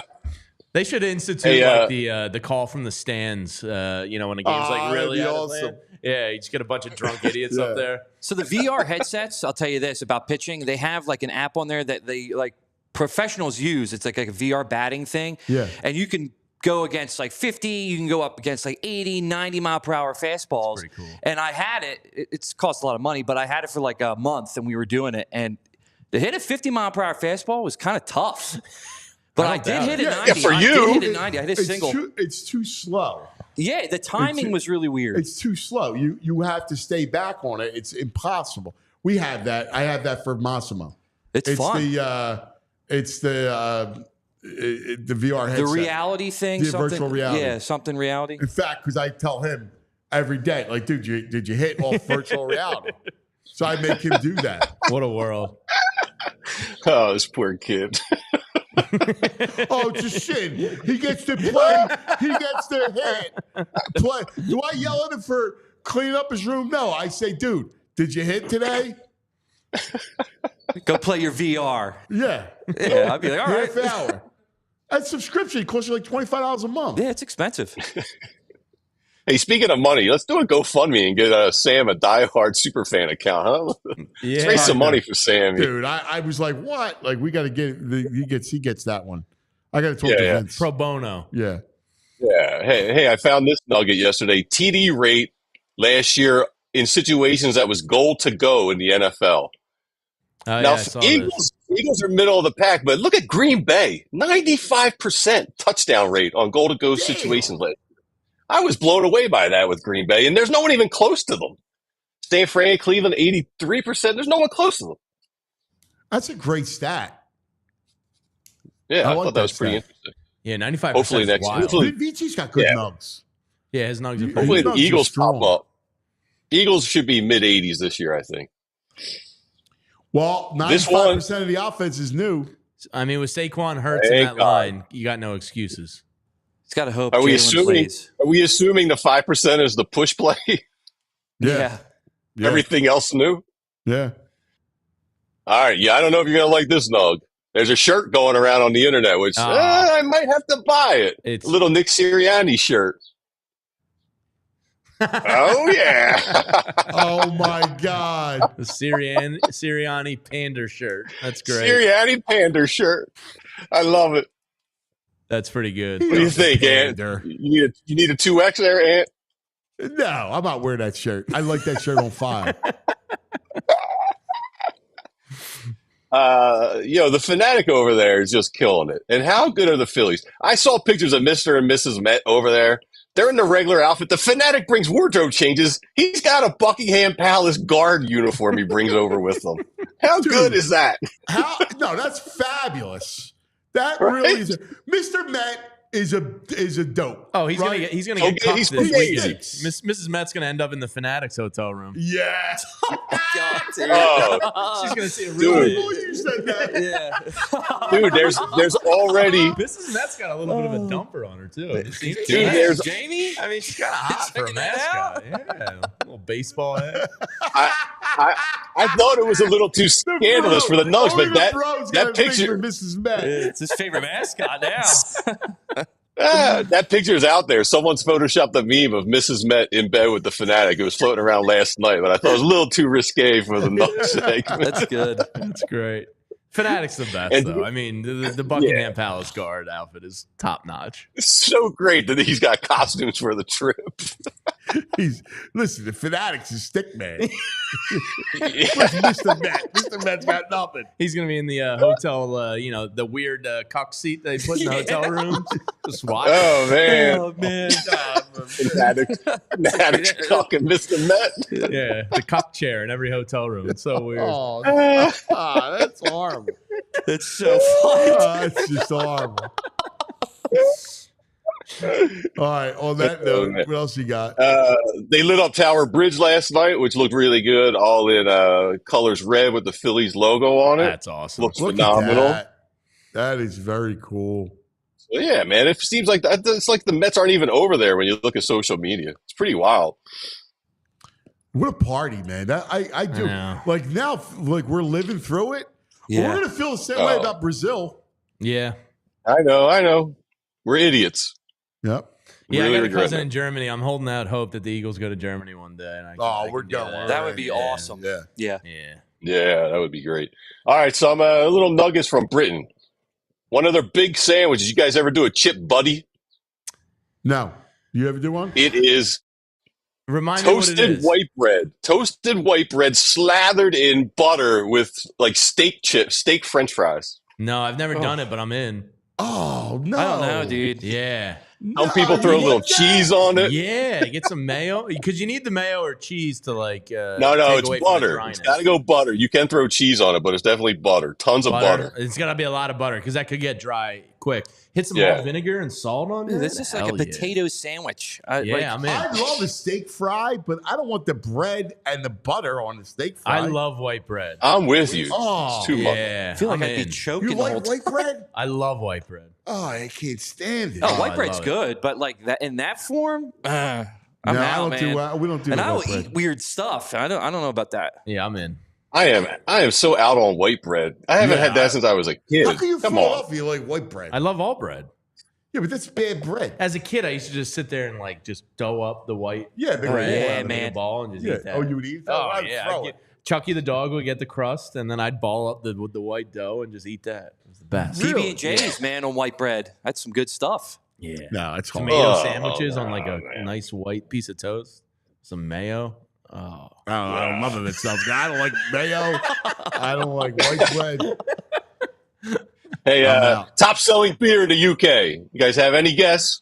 I'll go with either Fuller's, London Pale Ale, or Boddington's.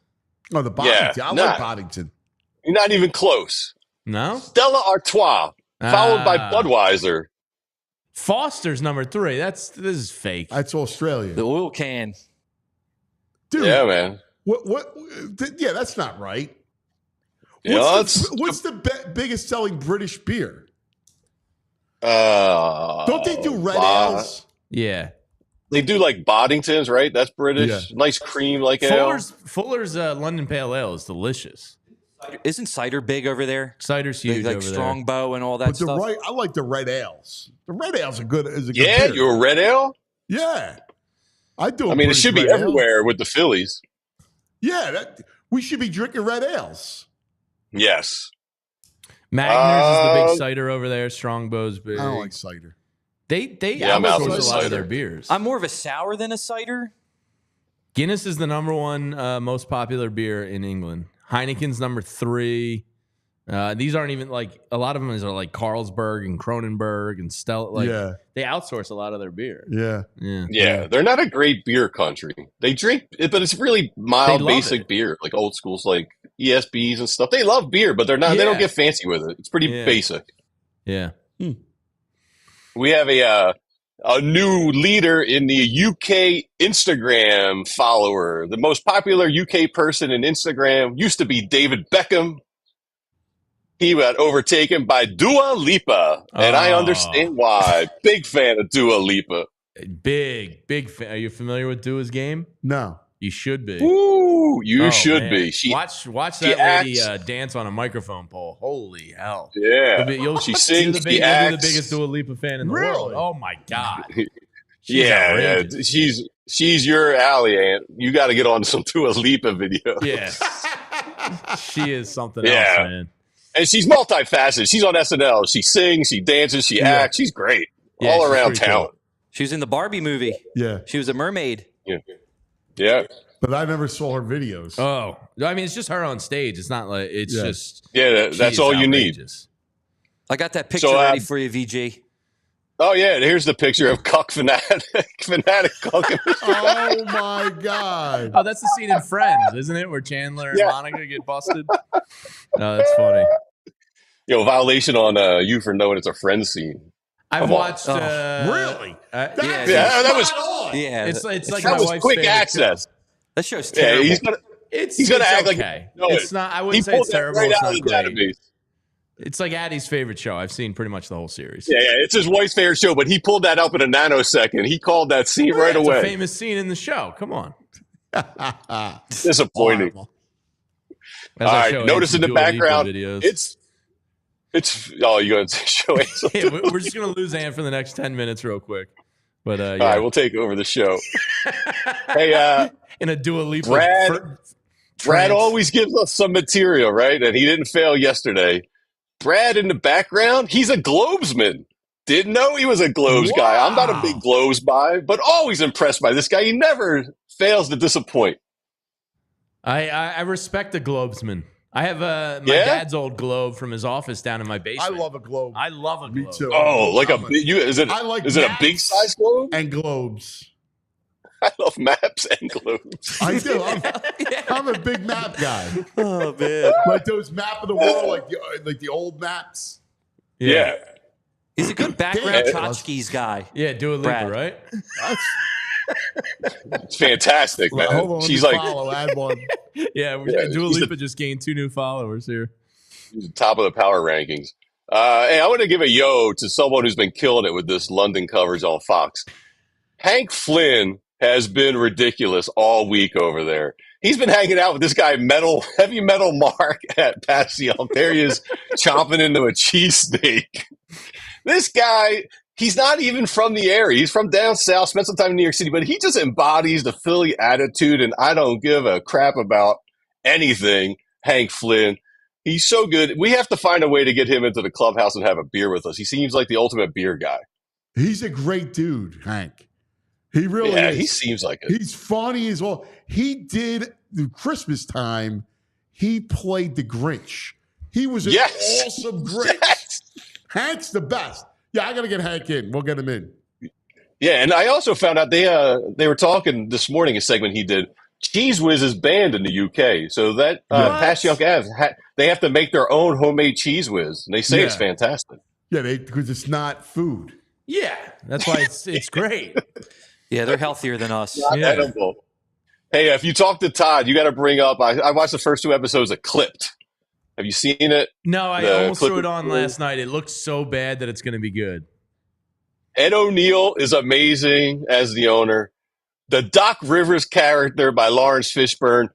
Did Doc's family members write this? He comes in as the coolest, most know-it-all, altogether character in this series. It's like science fiction. You wouldn't even recognize this guy as Doc Rivers when you see Lawrence Fishburne playing it. Lawrence Fishburne is Doc Rivers. That's casting. Right. He talk about overshooting by a million. Stop. And he just comes in with swagger. He runs the room. He's telling them who to sign. Cool. He's stone cool. Yeah. Nah. He's not Doc Rivers. No. Right, I won't watch it. Yeah. Get some beans on toast today. Yeah. You got it. Feel better. We'll see you on Monday, right? I feel good. It's been a hell of a chin wag with you guys today. Chin wag? Yeah. It means a conversation between friends. Okay. Come on. A chin Cousin's wag. Chin wag. You thought something else. Come on. Jesus. Nobody's teabagging anything. Relax. Good stuff, BG. All right, thanks, my later. brother. See ya. Appreciate it, buddy. So I just shared with Andrew the bats they're going to be using in London this series from Victus. Oh, I'll pull them up. Dude. Victus is unbelievable. So it's not crossing the Delaware, but if I have to guess, this one right here is going to be Bryce's. Oh, yeah. It's the Fanatic in the Buckingham Palace garb. Yeah, that's as the cool. bat. Like It's very very cool. It's going to be very cool to see this game. Yes. Because the dimensions are weird. Did you see a picture of the field? I did. It looks like a Yankees right field porch Yeah. where it's like real narrow. So if you're betting this weekend, maybe take a Harper and Schwarber. Just Yeah, because you're going to hook one. Yeah. You can see it, hook one right around Here are the ball. bats. Here we go. There's some of the Wow. Victus bats. So one's the Subway sign bat. One's like the British flag. One's the Fanatic in the garb. One's the phone booth.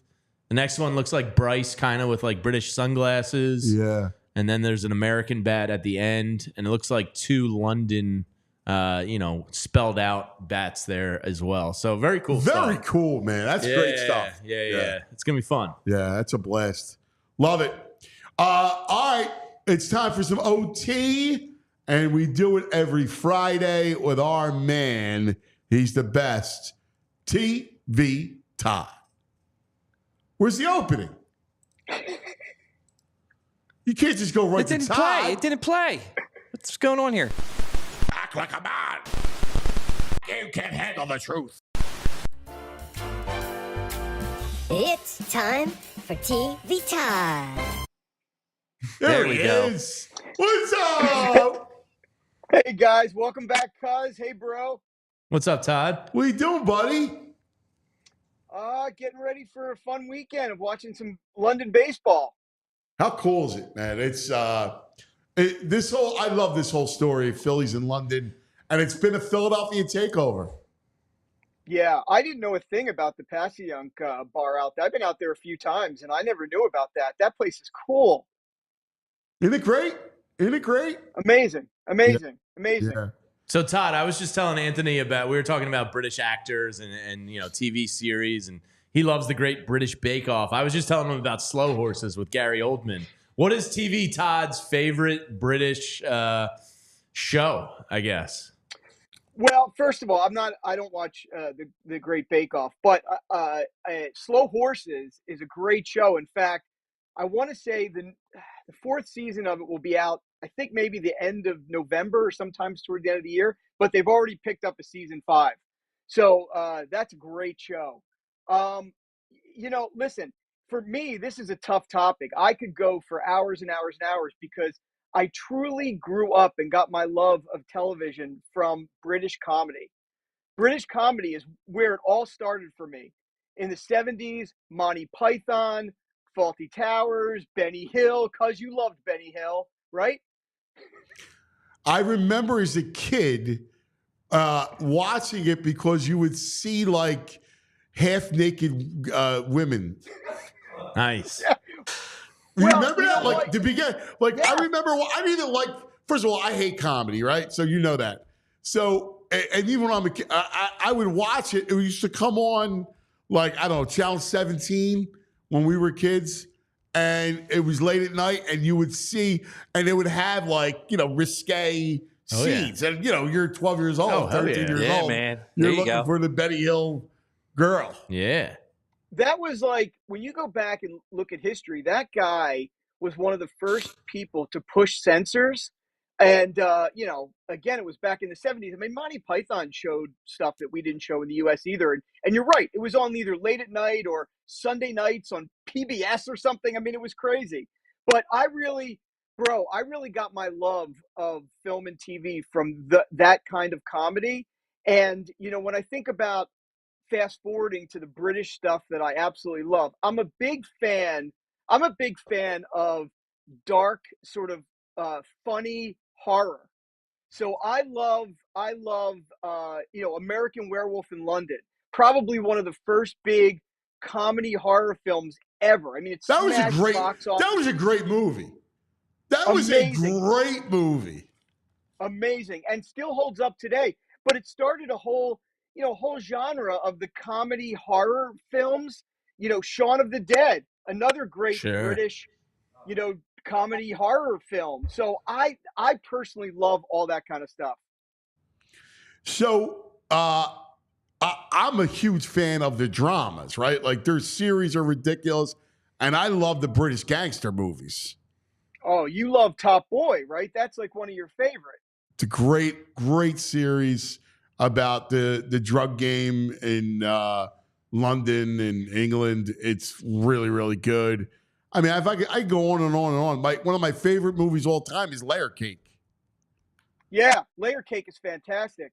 What the nice thing about talking about this today is your listeners could go back and watch series that are already done. So they can binge watch them. Like, Top Boy is a great one. Obviously, you guys mentioned Peaky Blinders, I'm sure.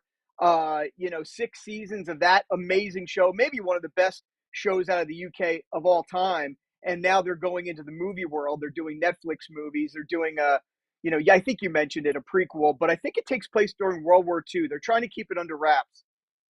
Well, what's the time frame? So I did, because I read the same thing about it being a prequel. And remember, the whole story is then how they fought in World War II and how they escaped, right? Like, and there was this scene. They did great flashbacks of how the main characters were tormented from it. That's right, and I think that is they're keeping it under wraps for a reason. But I think that is going to be what it is, and I don't think it's just going to be one film. I think we're going to see a few Peaky Blinders films before it's all said and done. Maybe even back to a final series. They're keeping it very, very open at this point. But I know everyone's really excited about that for sure. I got to tell you, I told Tam, I go, listen, because when the thing came out, I was like, yo, let's go watch. We rewatch series. Like my two favorite series, Peaky Blinders and Gomorrah, right? So I've rewatched Gomorrah probably 4 times. I go, dude, I told my wife, I go, we got to rewatch Peaky because we haven't done it. I mean, the first 3 seasons were unbelievable. It gets a little like everything else does, but it's still great. It is. And I got to follow up on that point you just made because it's super important. I don't know how many of your listeners really understand or know this, but in the UK, when they typically do series, Peaky Blinders is not typical. They will probably their goal is to do 2 seasons, wrap the whole thing up, and then maybe do a special, a 2-hour special or a movie. That's why some of the content in the UK is so fantastic because they write out and plan the entire story arc from the very beginning. In America, we beat it to death. 7 seasons, 8 seasons, 13 seasons, 20 seasons. Things become meandering. I mean, listen, let's talk about The Office, right? Because I heard you mention it. The original Office, Ricky Gervais's Office from the UK, one of my favorite shows of all time, 2 seasons and a special, maybe 2 specials. I think he did and then did like a spin-off movie. That's all he did. And what did we do in America? We did it forever and ever and ever till people got bored of it, and then we wrap it up. But that is the British model. What's the speaking of Ricky Gervais? What was that show he did? I want to say fairly recent. Where he's depressed. What was it? Afterlife. Yes. Oh yeah, my God, that was an incredible show. Let's talk about Gervais for 1 second here, because I think in America, the view of him is maybe his stand-up or what they've seen him do on the Oscars or something like that. They have no idea how incredibly talented and creative that guy is. Not only did he create The Office, and by the way, I know I'm going to sound like a bit of a snob or something. The UK version, hilarious, more hilarious than the United States version. But at the end of the day, he created The Office. He created Extras, which was a great comedy about him being an extra in movies and on television sets. He created Afterlife. I mean, this guy... An Idiot Abroad. I love that show. Yeah, it's so funny. Carl Pilkington. That's right. Great one, bro. He is so incredibly talented and does not get the credit in the U.S. that he deserves. No, he's brilliant. Since we're doing this whole British theme, they are just incredible storytellers. Like you brought up Top Boy. My man Tony the Ref loves Top Boy too. I don't know if you've seen it. It's ridiculous. It's The Wire, okay, right? But even more pronounced, more behind the thing.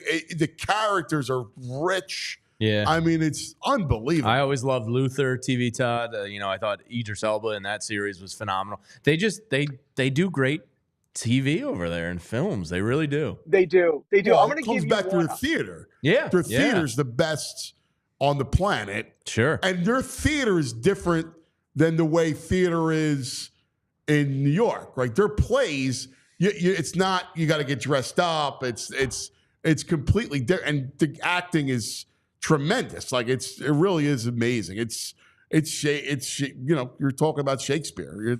They know how to do it. Not to go off on a tangent, but at the end of the day, the reason you're saying that is because of how they invest in and value the arts. Whereas here in the United States, in Philadelphia right now, we are not valuing the arts.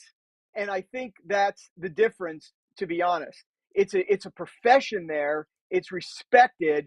Kids are encouraged to go to school for it and learn it. Whereas here, we look down on it sometimes.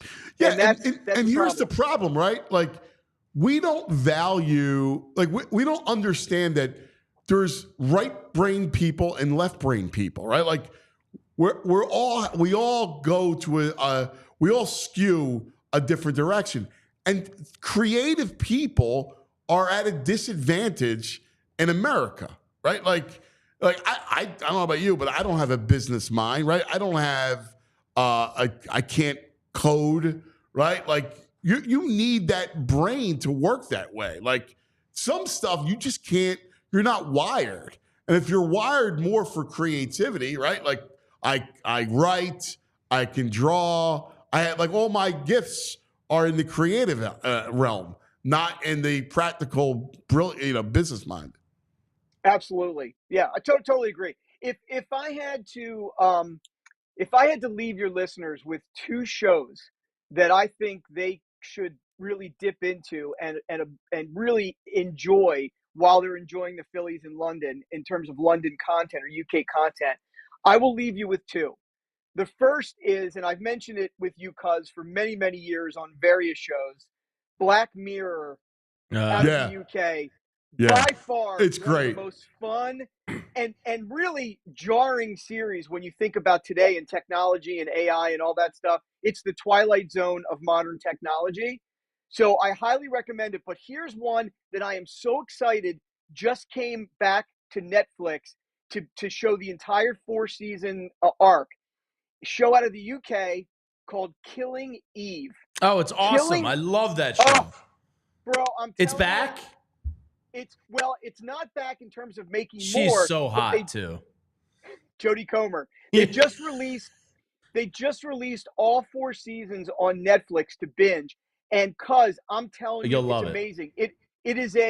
It's the story of these intelligence officers in Britain. Sandra Oh is the star in it, and she is sort of charged with tracking down this sociopathic assassin who's played by Jodie Comer, who, when she came out in this role, every award show on the planet was talking about her as this is one of the greatest acting performances Really is. they have ever seen.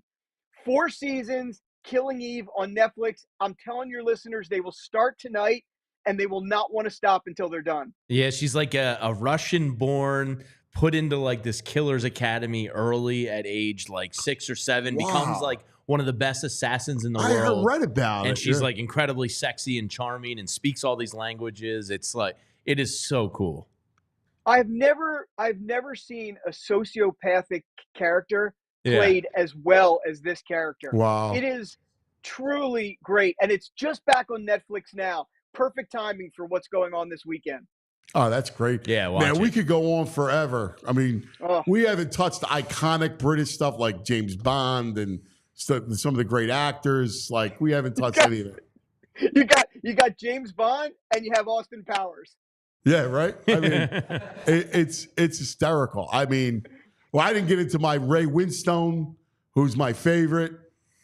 I love Ray Winstone, sexy beast. Did you ever watch the series? I did. I didn't love the series, to be honest. I love the movie. The movie's one of my favorites, but the series, it didn't grab me the way I was hoping it would.